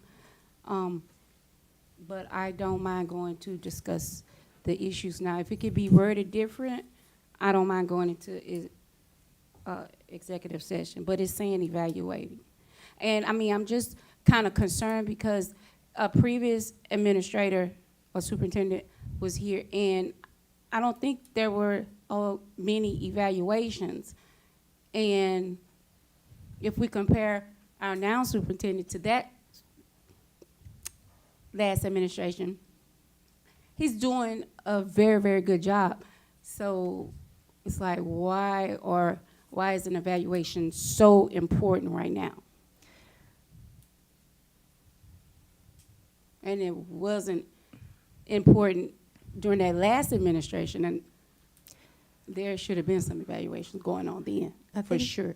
Well, the last administration, he had his 6 votes, and you never could go in executive session with him because they blocked going in the executive session to discuss stuff. So Well, and I understand that. Finish. Why are we afraid to go in to discuss something, then to block from going in executive session? You know, but if you basing it on the prior administration. The prior administration did whatever he wanted. He even told me he could go in to kill somebody, and he had his 6 votes to get away with it. And nobody, that's the thing, But how nobody you wanted to have an evaluation. But you couldn't And- have an evaluation if you couldn't go in executive session with him. But it's so, but I don't think you understand what I'm saying. But it's not that I'm afraid to have to go into executive session and discuss issues, but evaluations take time. And if it's not time, and like Beverly said, a yearly evaluation is the normal. So why are we having an evaluation right now when it's not time for an evaluation? Now, I would discuss other things, but not an evaluation. That takes time. Right. I don't think it's an issue of fear. I think it's just an issue of being respectful of everyone's time and knowing that he is open and available when we do have questions. So maybe if it's worded, for me, if it's worded differently, I'll go into executive session. We have our board attorney here. Would it be proper for him to weigh in on this?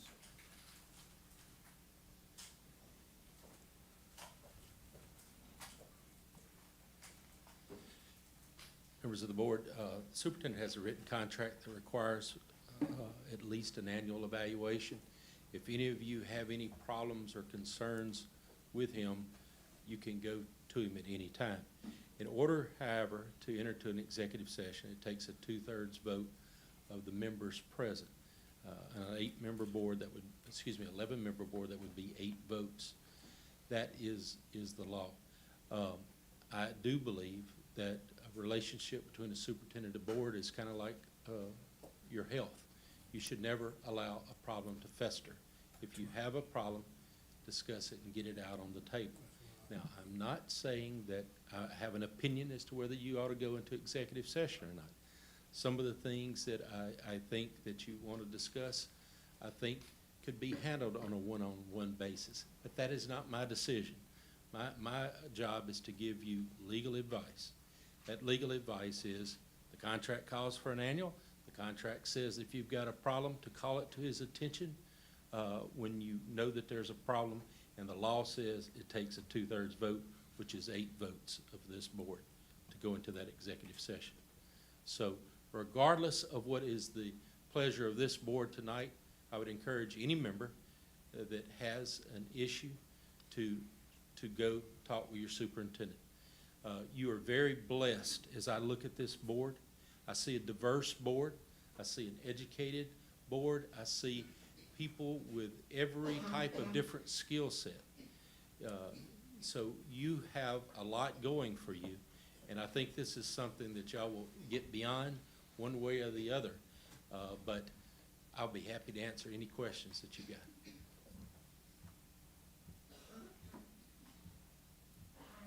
All right, any other questions? All right, thank you.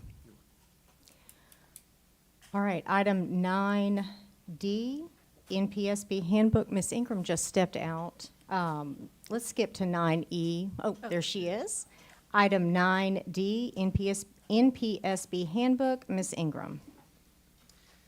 Okay, so before you have the student code of conduct. We update it every year. And so I will just, if you have questions or if we need to discuss things, I do have one extra change that I noticed that I made an error in correcting. So do we need to go page by page, or are you guys good? Which I want to do? You highlighted the changes. I did highlight the changes, yes ma'am. The one issue that I had to change, I hope nothing's about to fall on your head. If you will look on page 2, under about number 5. Are you guys with me? Page 2. I know. You see where it says school entrance age? Okay, right above that, number 5, I was supposed to take that out. So that will be deleted because it's mandatory now that all students enter kindergarten as a state law. And so I was supposed to actually take, that just talks about what students need in regards to prerequisite to enter first grade. Well, they no longer, they must enter at kindergarten. So that has been deleted. Number 5. That's the only change that's not included in your handbook. When I was looking over it another time, that one was, that was an oversight. You replacing first grade with kindergarten? No, that whole sentence is being taken out. And then we'll just change those numbers. Number 6 will become number 5. Number 5 will become, number 7 will become number 6. Okay? All right. So I did highlight the changes. Do you have questions about the changes? Anything like that? You had a chance to look it over? Or do I need to point them out to you guys? Whatever is your pleasure. If you don't mind, if you would just go through it briefly. I can? Just- Okay, I will. All right, so on that same page, like I said, I just changed the school entrance age because according to state law, that will be coming to RS 17-221. I won't do that as nicely as Mr. Geis. But starting in 2022-2023 school year, kindergarten is now mandatory for all students in the state of Louisiana. And the age is still the same. They must turn 5 by September 30th. So used to be, if you did not know, kindergarten was still not mandatory. So some of you might not have even known that. But it is now mandatory for all students. On page 3, we just changed the dates about compulsory school attendance ages. Once a child enters school, then truancy, like once they enter school, then they have to continue going. So we just changed the dates, the ages on that to, it used to say by their 7th birthday, now it says their 5th birthday. You won't see the next change until page 13. In regards to mandatory expulsion and removal, they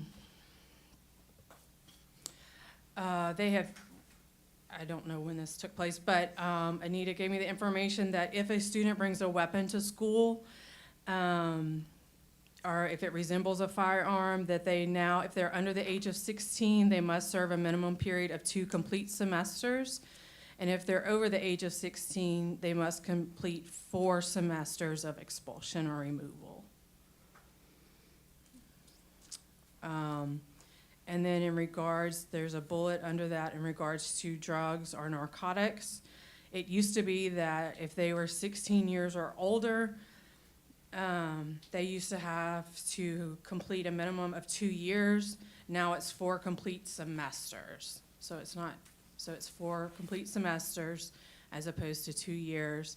And then for under the age of 16, it's been changed from now, it used to be 1 year and now it's 2 complete semesters. Okay? And you can stop me at any time.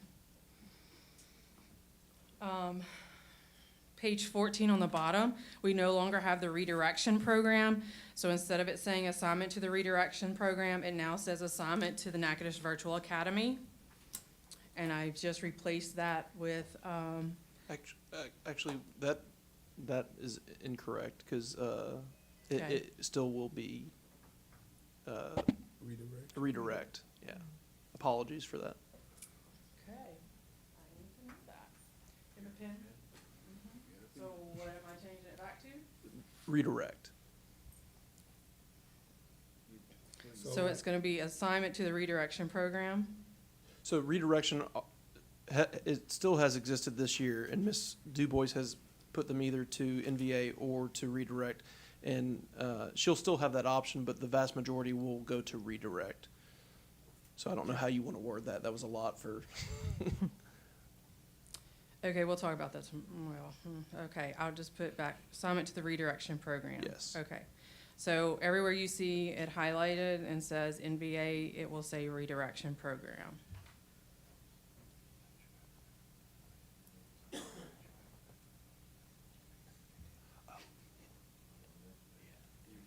Okay, and then on Hey, the top of the. Ms. Ingram, we need to think about this because, what's the deadline on this thing? Because our The next deadline meeting- is tonight. Our next meeting is 10 minutes. I know. Right. So that's why I asked her to go through it briefly, so we can talk about it, and We don't have whenever until we Thursday. get ready to vote, we can make those corrections. Yeah, I didn't know that, so.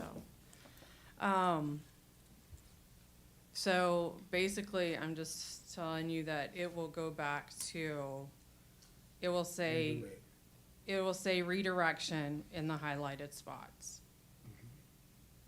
Where it says Natchitoches Virtual Academy, it's gonna say the redirection program. Yes, ma'am, everything under it is struck out too, so that means it's gonna be re-added? That next column, that next thing, it's gonna all be re-added, Okay. correct, Mr. Ely? Yes, ma'am. Yes, ma'am. Yeah. So it'll be re-added.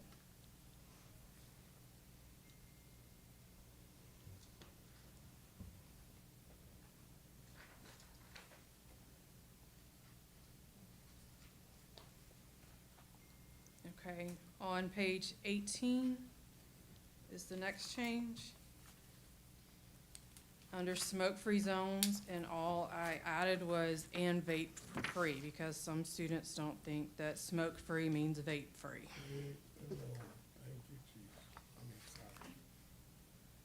Thank y'all for being proactive there, because that is definitely a problem with our youth. It is, and we're working on coming up with a better plan for that. College age, everyone has one, almost everyone has one in their pocket. Right, right. And then on page 22, we added about electronic telecommunication devices. We added the sentence, no recording, videoing, or taking and sending of pictures is allowed on personal or school-issued devices at any time.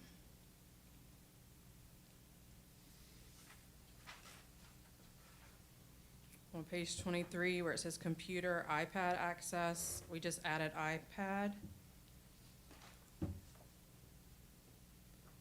And then on the top of page 24, we again added this sentence.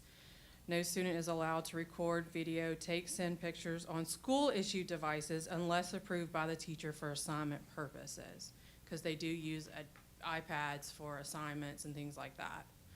But we've had some issues with students using them for other reasons that were not school reasons, with their own, school-issued devices. Page 26, at the top, we are taking out earrings or studs may be worn in the earlobe only. No gauges or nose rings will be permitted. Yeah, right there on jewelry, the first bullet. So nose rings are allowed.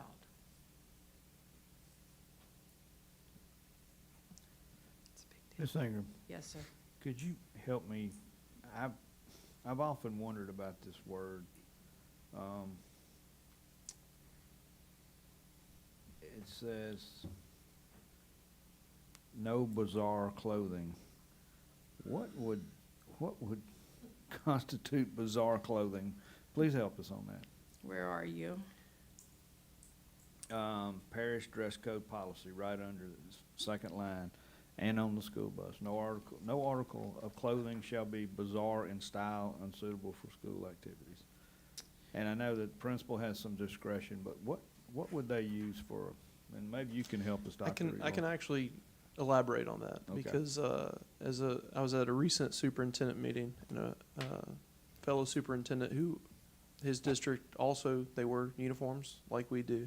The student had a tail that they were wearing to class, and I think they had similar verbiage about bizarre, but the student literally had a tail coming out of their pants. So I think it's one of those things, as the Supreme Court once said, you may not know the definition, but you know it when you see it. So there's, that would be considered bizarre.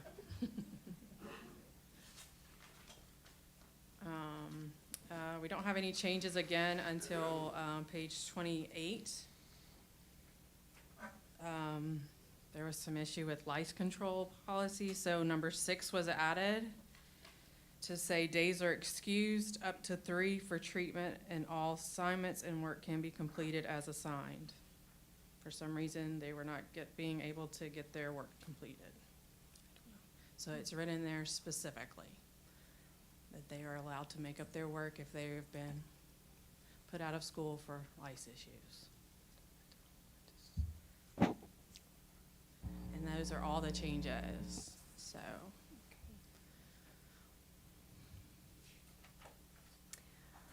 All right, item 9E, Natchitoches Parish School Board Wellness Policy.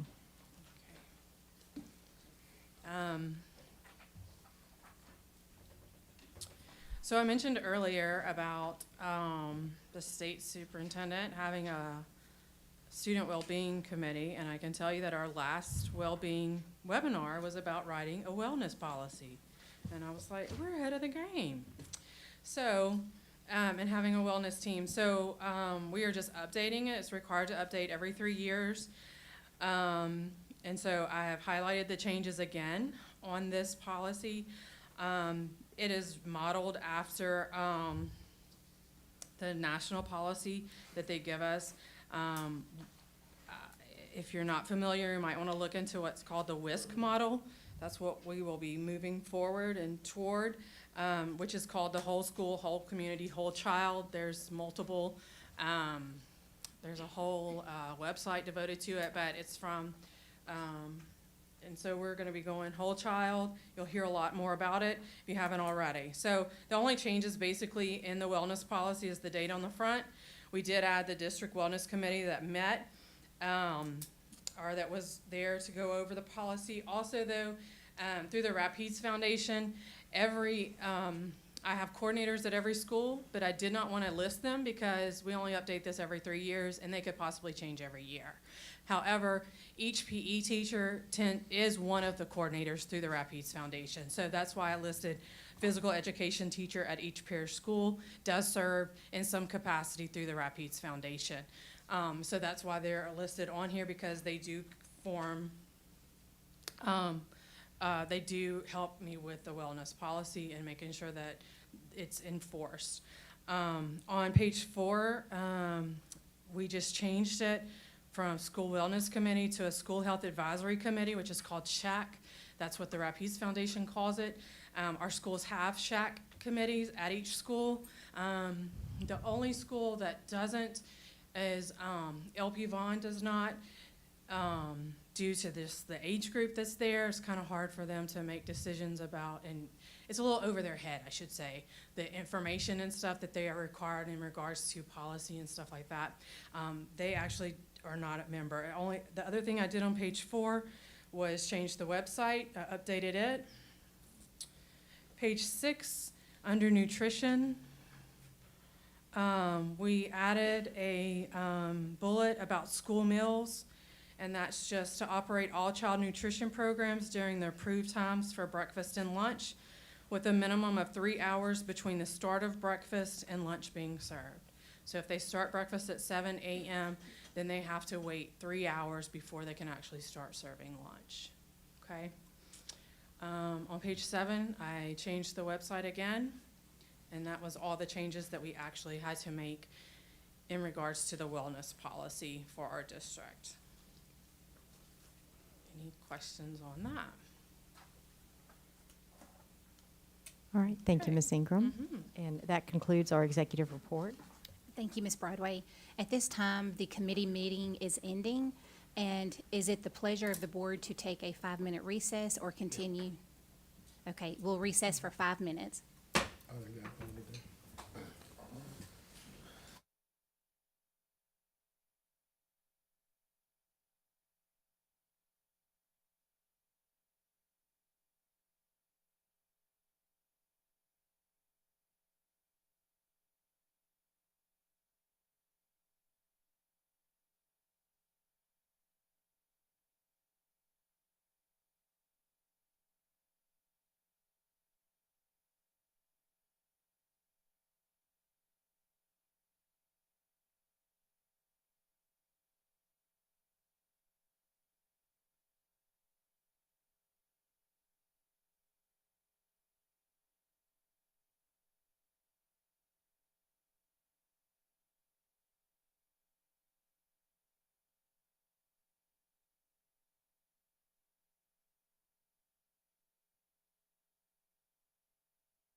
We appreciate all of you.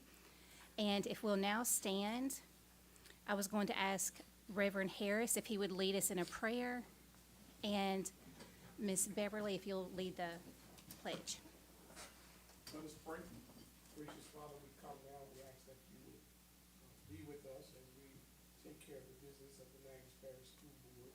Lord, will we be amicable in our discourse? And, Lord, we ask that you would just bless us to be what you would have us to be in and outside of this meeting. In Jesus' name we pray. Amen. Amen. Everyone turn. I pledge allegiance to the flag of the United States of America and to the republic for which it stands, one nation, under God, indivisible, with liberty and justice for all. Ms. Revels, could we have a roll call, please? Mr. Danzy. Here. Mr. Matoir. Here. Mr. Benefield. Here. Mr. Garner. Here. Mr. Harris. Present. Mrs. Guidros. Here. Mrs. Broadway. Here. Mrs. McGaskey. Here. Ms. Palmer. Here. Ms. Phelps. Here. And Ms. Harvey. Here. We have a quorum. Thank you. Okay, so do we have anything to add to the superintendent's report from 5 minutes ago? No, ma'am. Okay. All right. We have no old business. Is there any new business to come before the board? I got something with old business, what I had asked last month on, the building at Clutcherville School. What have we found out about it? The one was, either given away or sold, whichever one. The Clutcherville School, the investigation revealed that even though I had asked the person who was taken away to stop, they had not told their subcontractor to stop, and so they therefore removed it.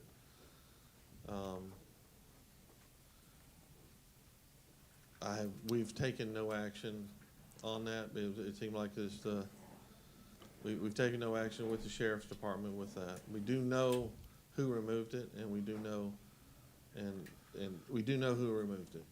So what did they do with the material? I have no idea after they removed it off our property site. I don't know where it actually ended up. Okay. And I'd like to clear up what I've been hearing. The reason I'm questioning this building so much, that I want the building for myself. I'm not that crazy. I know I can't accumulate school board property unless it's sold. So whoever's saying it, and I don't want the building. I want what was did illegal, give the building or sold the building, I want it corrected. Even if we have to write somebody up, or even if we have to arrest somebody. It was did illegal. I don't sit on this board and uphold illegal stuff. And I would be asking questions till it's solved. So either way we got to go with it, we need to go with it. Mr. Matoir, would you like that added to the minutes, so that would be a permanent record of you not wanting the building, you didn't ask for the building, and you would like something done on the back end of it? Yeah, and I don't know where that lie started, because I've served on the board long enough to know I can't accumulate school board property, because I don't have no money to give Louisiana Board of Ethics, and I'm not going to jail over some crazy stuff. Okay. Mr. Wascom,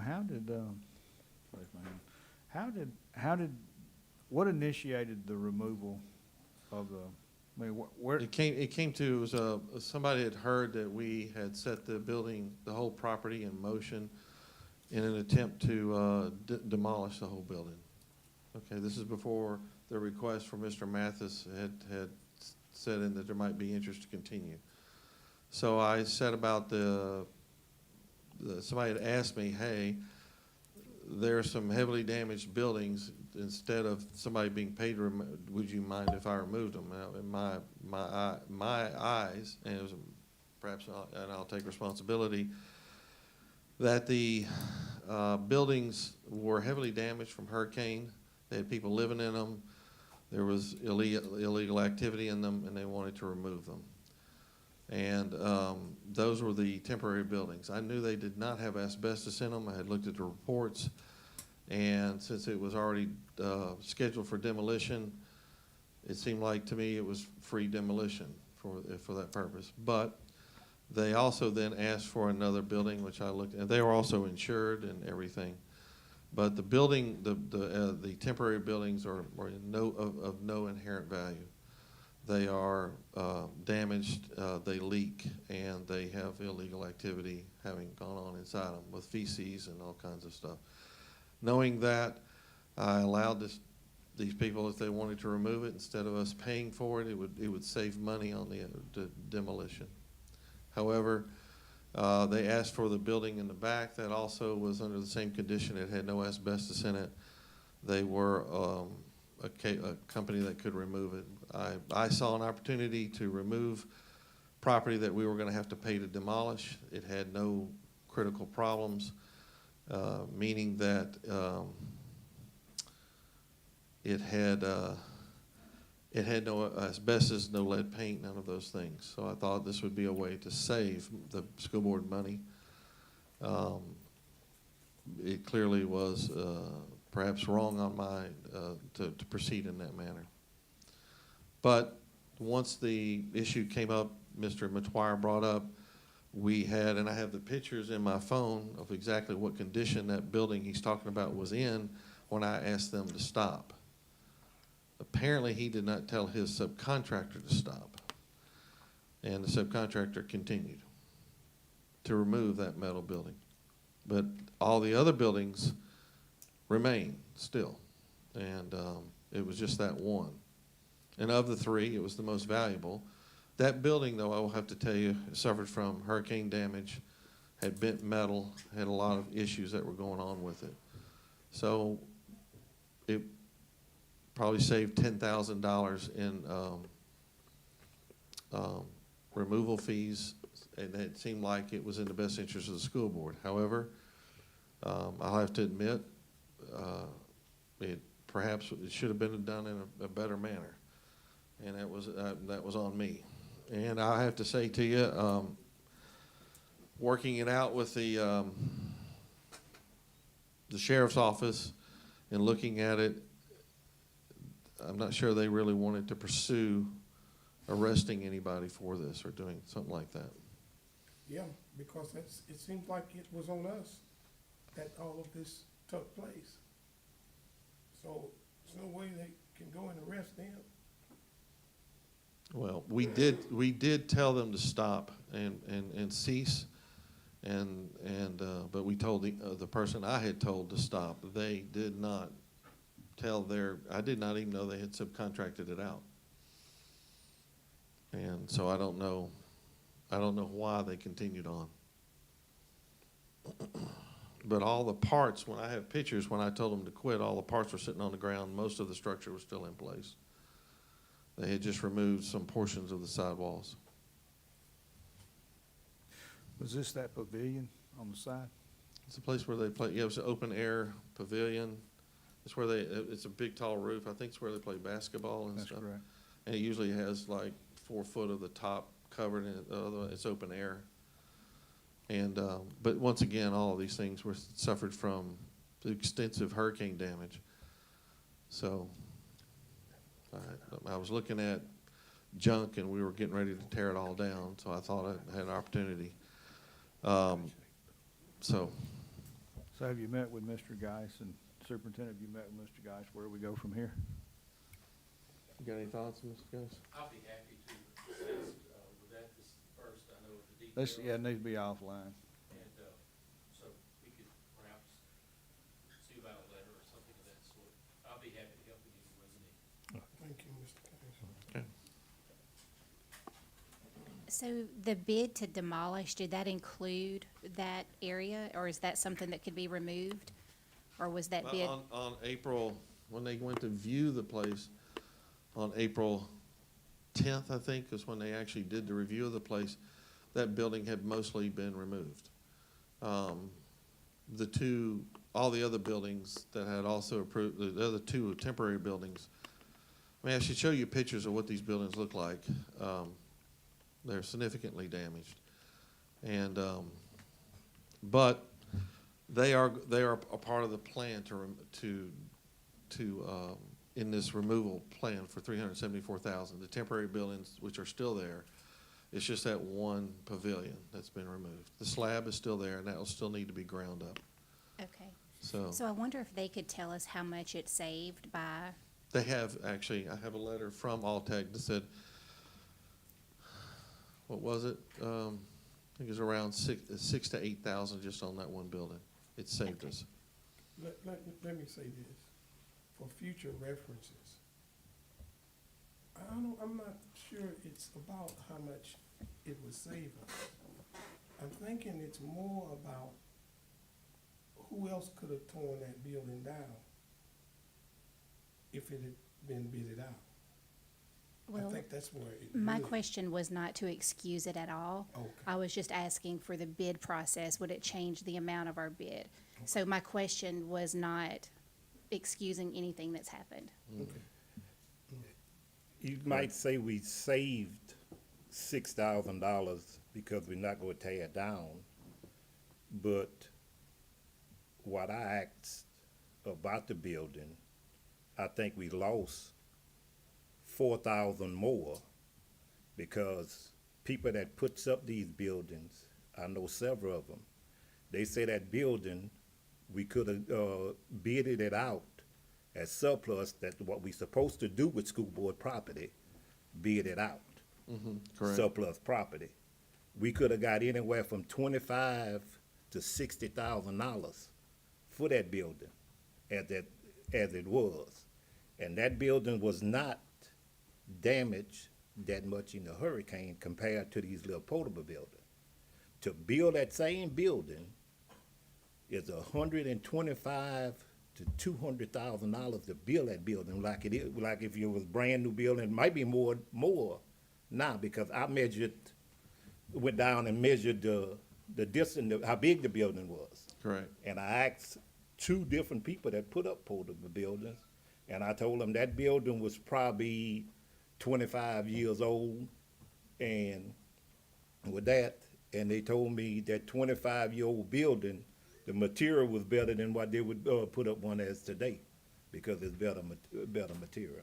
So we might look at, we saved 6,000, but with me, we lost a whole lot more than 6,000 by giving it away.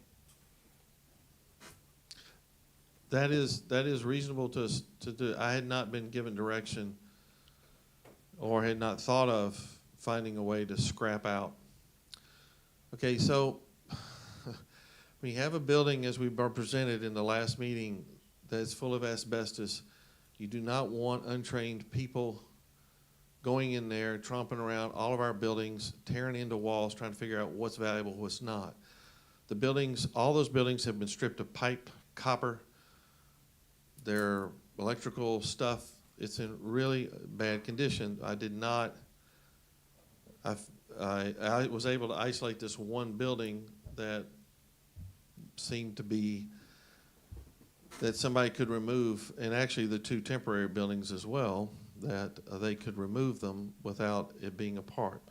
Is this certainly a learning lesson for me? Yes. The issue that I will tell you, I did not want untrained people who did not know where our pipes were, the electrical systems, and all been stripped and everything. Didn't seem like it was worth the gamble, but I could say on these 3 buildings that I could do that. I understand what you're saying, but I had not, the direction I had from this board was to bid it out for demolition, and that meant all buildings as is. We never went through a process of asking it to be see what kind of scrap we could get out of it before we did that. So that's the basis upon which I made my decisions. I will tell you, I will not process it that way again. I would say we probably could look at any other building. We do this in the future, and we know we have several others, that we should probably go through a cycle of identifying which buildings and which proper vendors could go in there and find scrap that would be valuable. And then getting the value out of it first, and then scheduling the remainder for demolition. I think that was something that I heard had happened at the ninth grade center, that the ninth grade center had a lot of valuable stuff in it that could have been bid out and we'd lost some value. I was unaware of that story until this came up, but I will tell you in the future, and we do have several other buildings in the district that have this problem, that it might be best to find a quality person who could identify what could be bid out and what could be valuable. And then we bring in the demolition team. Okay, any other items under old business? Any new business to come before the board? Okay, everyone has had a chance to review the agenda. If there is a motion. I'll offer. Okay. All right, we have a motion and a second to approve the agenda. I would like a roll call vote, please.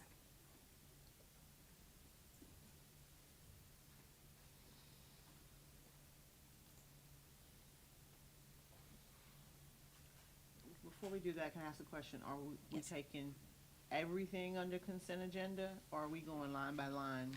Everything under consent agenda.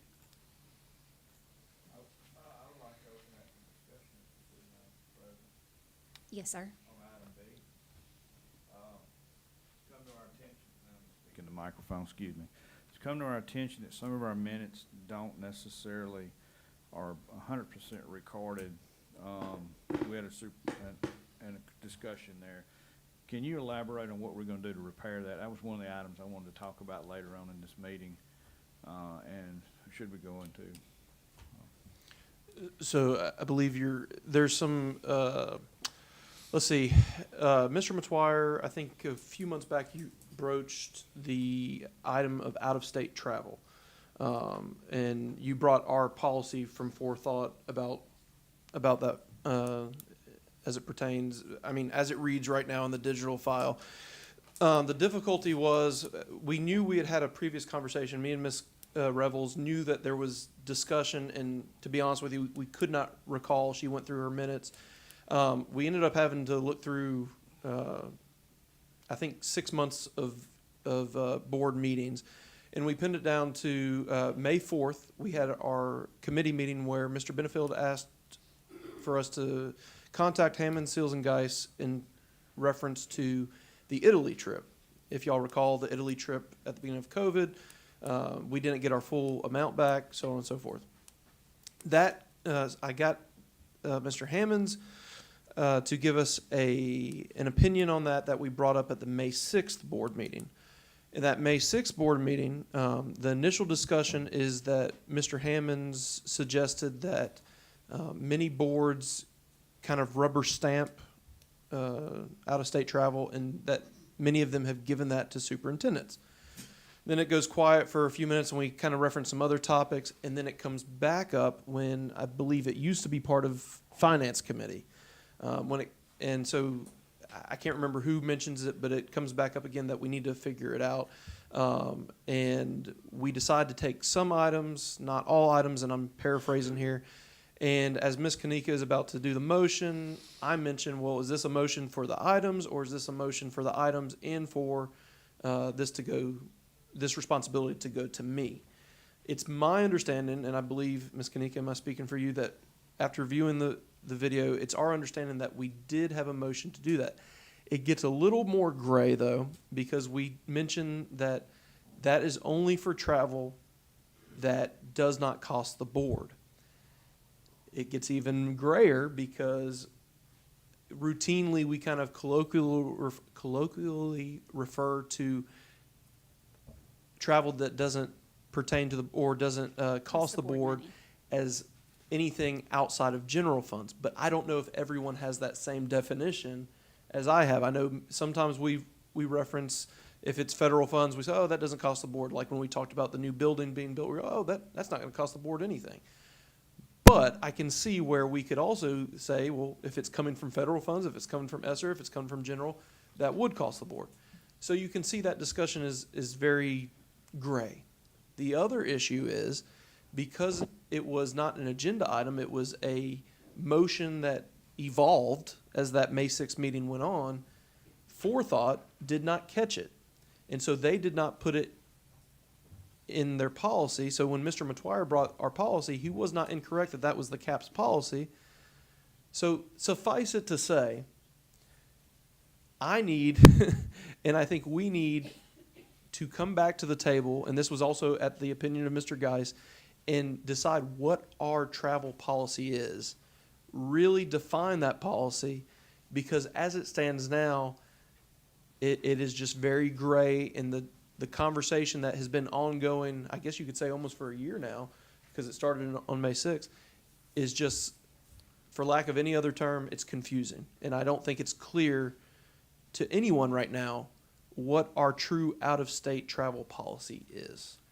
And this is just one of, what happens is, if Mr. Geis went to court, and I'm putting words in his mouth, maybe he'll say yes, maybe he'll say no, would he take the minutes from what, our written minutes from whatever, and say, here's what actually happened? Yes, the minutes are generally the record of what happened. And so our minutes don't reflect what actually happened now. So this is one of the items I want to discuss later on. And in addition, and we talked about Clutcherville, that's another item. And I mean, there's a lot of things we need to discuss. And I just want us to be, let's just talk about this as a board, and let's get it right. And I listened to, I think you gave me the, where to go. Yes, sir. I think you did. And I listened to it too, and actually, we didn't have we didn't actually change the policy. So. It was a motion without a policy That's to, right. yes, yes. Not a policy action, so, yeah, we do need some clarity. We do need. Clarity is needed, yes. Transparency would be great. Because the reason I brought it, the policy, when, for out-of-state travel, us as a board, we have to get approval to go out of state, but anybody else that's an employee can travel whenever they want. So that was confusing to me. If we, the one makes the policy, and, you know, why we need to get approval if they don't have to get approval? And that had just happened. Yeah, and we just had approved to go to the national thing where none of us went. And that was my biggest issue with that. Yes, sir. And I didn't think that we should have taken that up concerning Italy, simply because they were the ones who put up the money and things like that. We had nothing to do with the money and things, but with this other situation, it was federal monies. But I think it had something to do with us, you know. Well, and that's, I think, you know, you have student travel policy, you have employee travel policy, you have in-state, out-of-state, and so we have to clarify all those different pieces. And I just think good dialogue and good communication causes us not to have miscommunication. Well, we have the opportunity to do that later in the meeting. Should we take it? Okay, we have a motion and a second.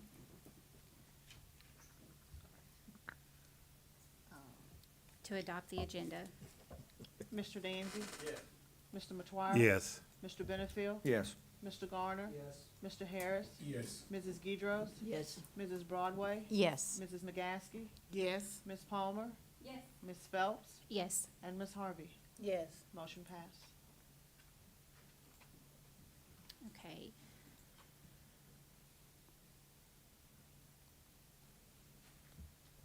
All right, item B is the approval of the minutes. Item C, out-of-state travel. I'm sorry. You gonna take them all up? Wait, No, I think okay, they see, just. now I'm confused. Wait, That wait, motion, That motion. So we taking all the items? Yeah, that was all out. You said yes. Yes. So we voted on. so we, Okay. Okay, well, so 5A through H are done. That was okay, under one all right, motion. okay. Okay. Okay. Yeah. Item number 6, informational reports. We have no vote required. I'm sure nothing has transpired in the last few minutes to be reported again. Item 7, finance report, Mr. Danzy. 7A and B has nothing on it. Item 7C, D,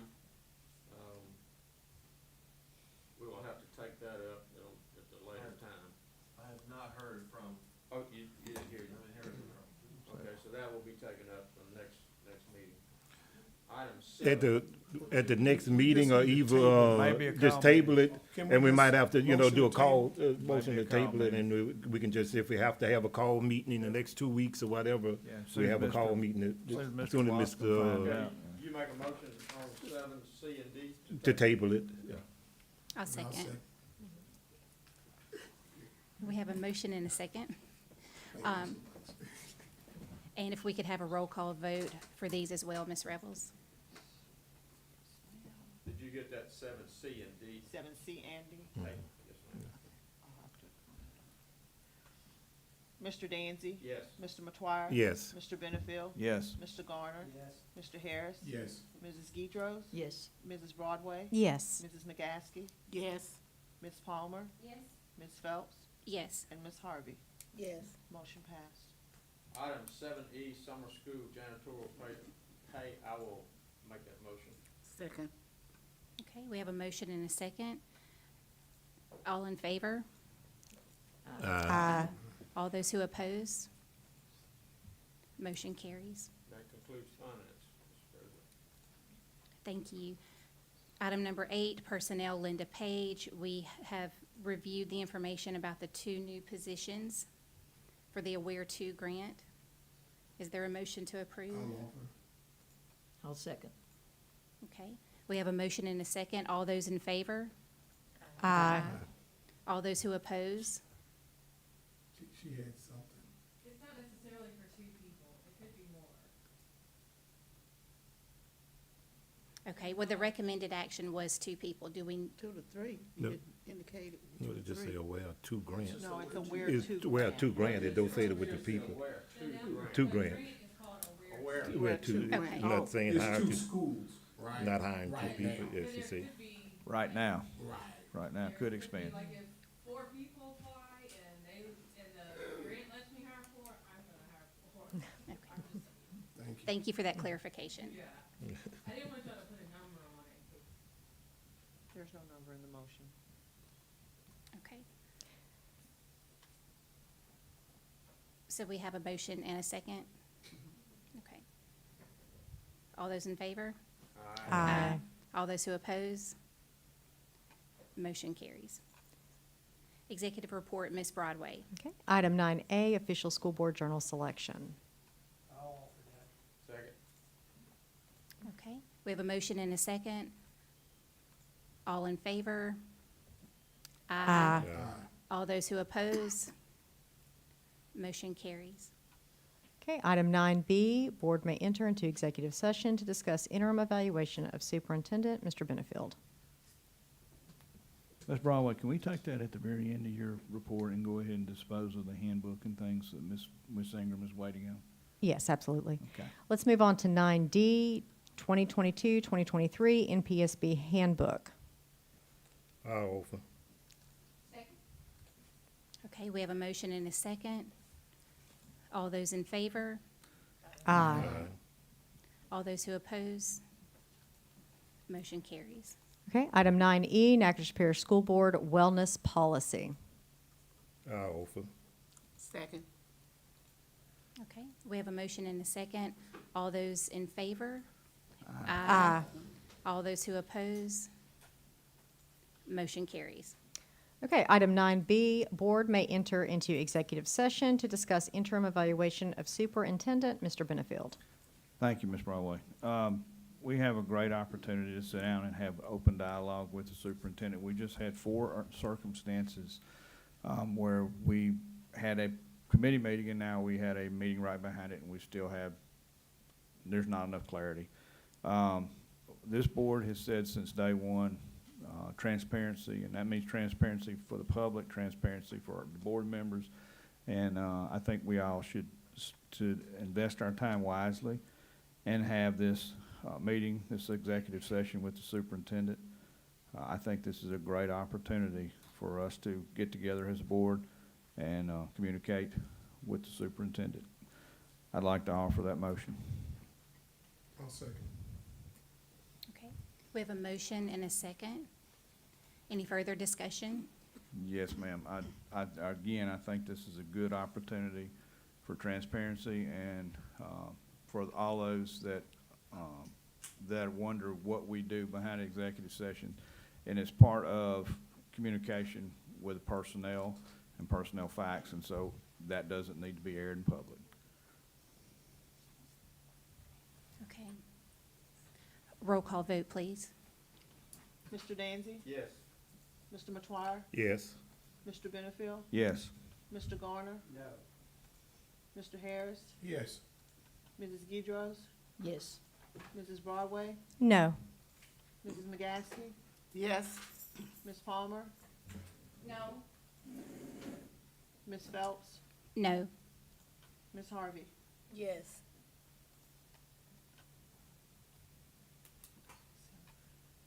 So we have, No, ma'am, we have, I'm sorry, my eyes are crossing at 1, 2, 3, 4, 5, You don't have 6, to. 7. 7, Go ahead. motion failed. motion failed. Before we adjourn, Mr. President, the superintendent has offered to meet with those board members who have things that they would like to discuss with him. Superintendent Eloy, what would be a good time for that to take place? I mean, it's really at y'all's convenience. What I'm saying is there's the 7 that want to talk to you are here. Well, I mean, I'm here after this meeting, but I'm not sure the other 4 want to. I don't know how that works quorum-wise. We would have Mr. to- Geis? Quorum of the board cannot meet with the superintendent for fear of violating open meetings laws. But that's 8, is that correct? No. No. Quorum's over half. Quorum, it would be 6. Six. So it's not 2/3? That's Okay. Okay. If there's no other business, I'll I got a entertain. question. So, since we didn't go into executive session, I would just plain to put it out. So how are we gonna fix what went on with the out-of-state travel not being approved?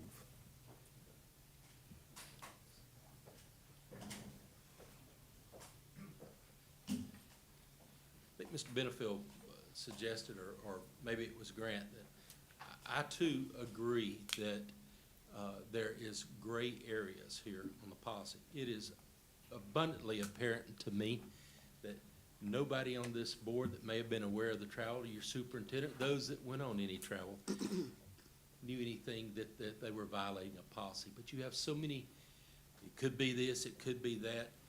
Your policy needs to be changed. There are multiple ways of doing that. One is to get forethought to send you some samples. You can review through them and say, hey, I like this one for student travel. I like this one for employee. You could come up with your own. So the first thing you do as it relates to the travel is to come up with a good policy. You debate that policy, you discuss that policy, and you have to agree that it's something workable. So many boards will adopt a policy just for the hell of it without actually thinking, is this workable? Is this what we do or what we want to do? So I think the first thing to do is to address the policy. The next thing is that any board member, whether it's all 11 of you, whether it's 5 of you, regardless, any board member that has an issue with anything, whether it's the conducting of the meetings, whether it's something you'd like to see the superintendent do differently, whether it's some problem at your school, you visit with the superintendent about that. You avail yourself of the annual evaluations.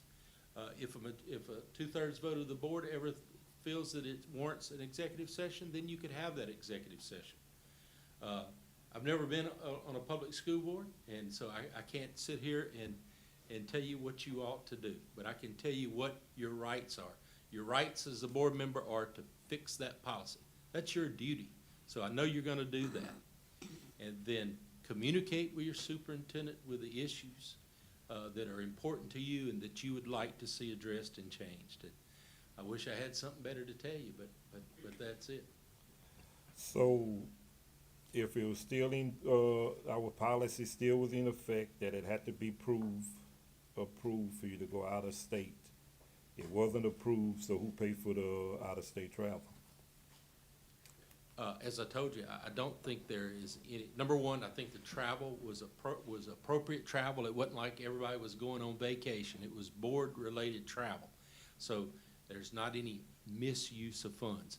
If there's a concern that there was something that needs to be tidied up, then this board could put on the agenda a motion to ratify that travel.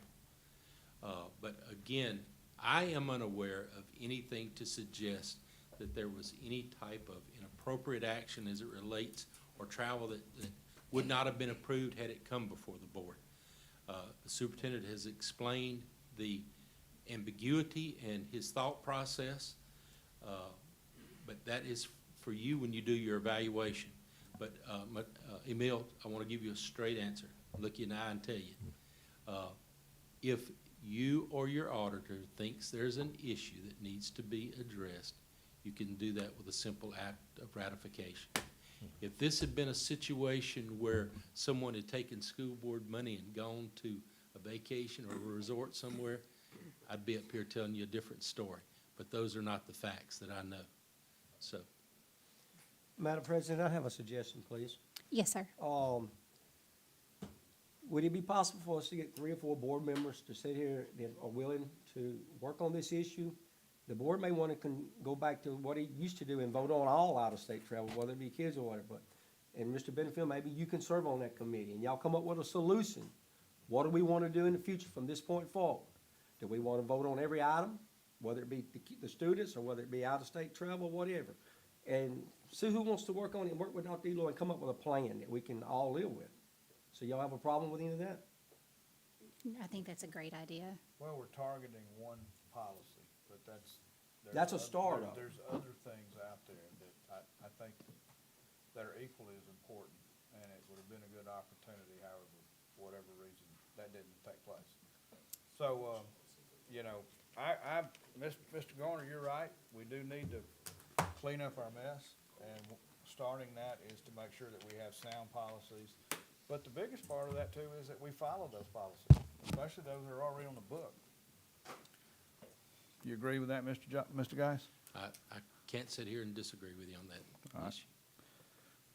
I will simply say that I have not seen evidence of a knowing intentional violation, but that nonetheless doesn't change your point, okay? But I'll be happy to help you in any way. Yes. And I've always said, when you got to question yourself on a policy, or something, that's why we got lawyers. We got guys that call them. We got Mr. Stamey hired, call him. It's better to know before you do something than know after you do it. But look, I can't speak for Mr. Stamey. I've known him a long time, but I know that either one of us would be happy to help this board. I'm going to say it again. A lot of folks would be jealous of what y'all have here. I've been dealing with this board for a long time, and so I ask you to stay positive and use your talents, and we'll get beyond this. I don't think we should drag on this, so, I mean, how will we go about getting whoever wants to serve on that committee, get the ball rolling on that? Okay, so with a show of hands, who would like to serve on that committee? Mr. Farr, you want to serve on it? Mr. Benefield? Would you like to serve on that committee? I would. Okay, would you mind speaking into your mic?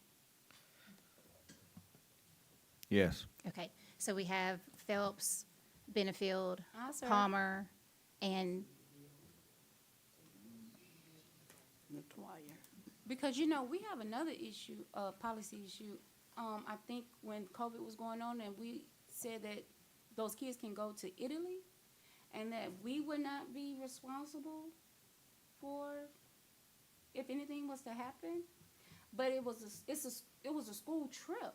So even though we were relinquishing ourselves from the liability, it's still a school trip. Wouldn't we be liable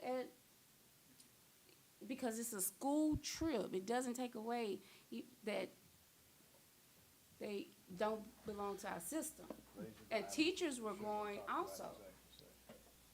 That's what initiated the conversation with Mr. Hammonds initially, and his response was much more in detail because there's a lot of moving parts with that, but that's what Mr. Benefield's original question in May 21 was about. Okay, so for the out-of-state travel policy, we have Garner, Phelps. No, wait a minute, don't put Garner up there. No, that was your I would be idea. glad to serve, but see, I'm not gonna be here this next go around. And I trust you guys, and I know I have faith in you all to do the right thing on this. Okay. And move this board forward. Well, this committee will only be working toward, I know till the what end it's of the working year. toward, but I don't No, wanna set until the end forth of the somebody year. else's stuff. So no, ma'am, excuse me from that, please. Okay. Well, Based Mr. Garner on has what backed date? out of his wonderful idea, so are y'all really gonna let me and Billy work on this by ourselves? Well, Ms. Palmer's gonna. Oh, Ms. Palmer, okay. I'll work on, I don't mind either, based on when the date is. I have- Ma'am? According to, based on the date, I have surgery. Two Oh. dates, Thursday and the first. Well, that'll Reverend excuse Harris can me. do it. I'll excuse myself and let Reverend Harris. So, board members, if you will be praying for Ms. Dot, I'm sure she doesn't mind me saying she's having a little surgery this week. So if you have extra prayers to send up, think about Ms. Dot. I hope they have extra prayers to send up. Is there a motion to adjourn? Okay, second. We are adjourned.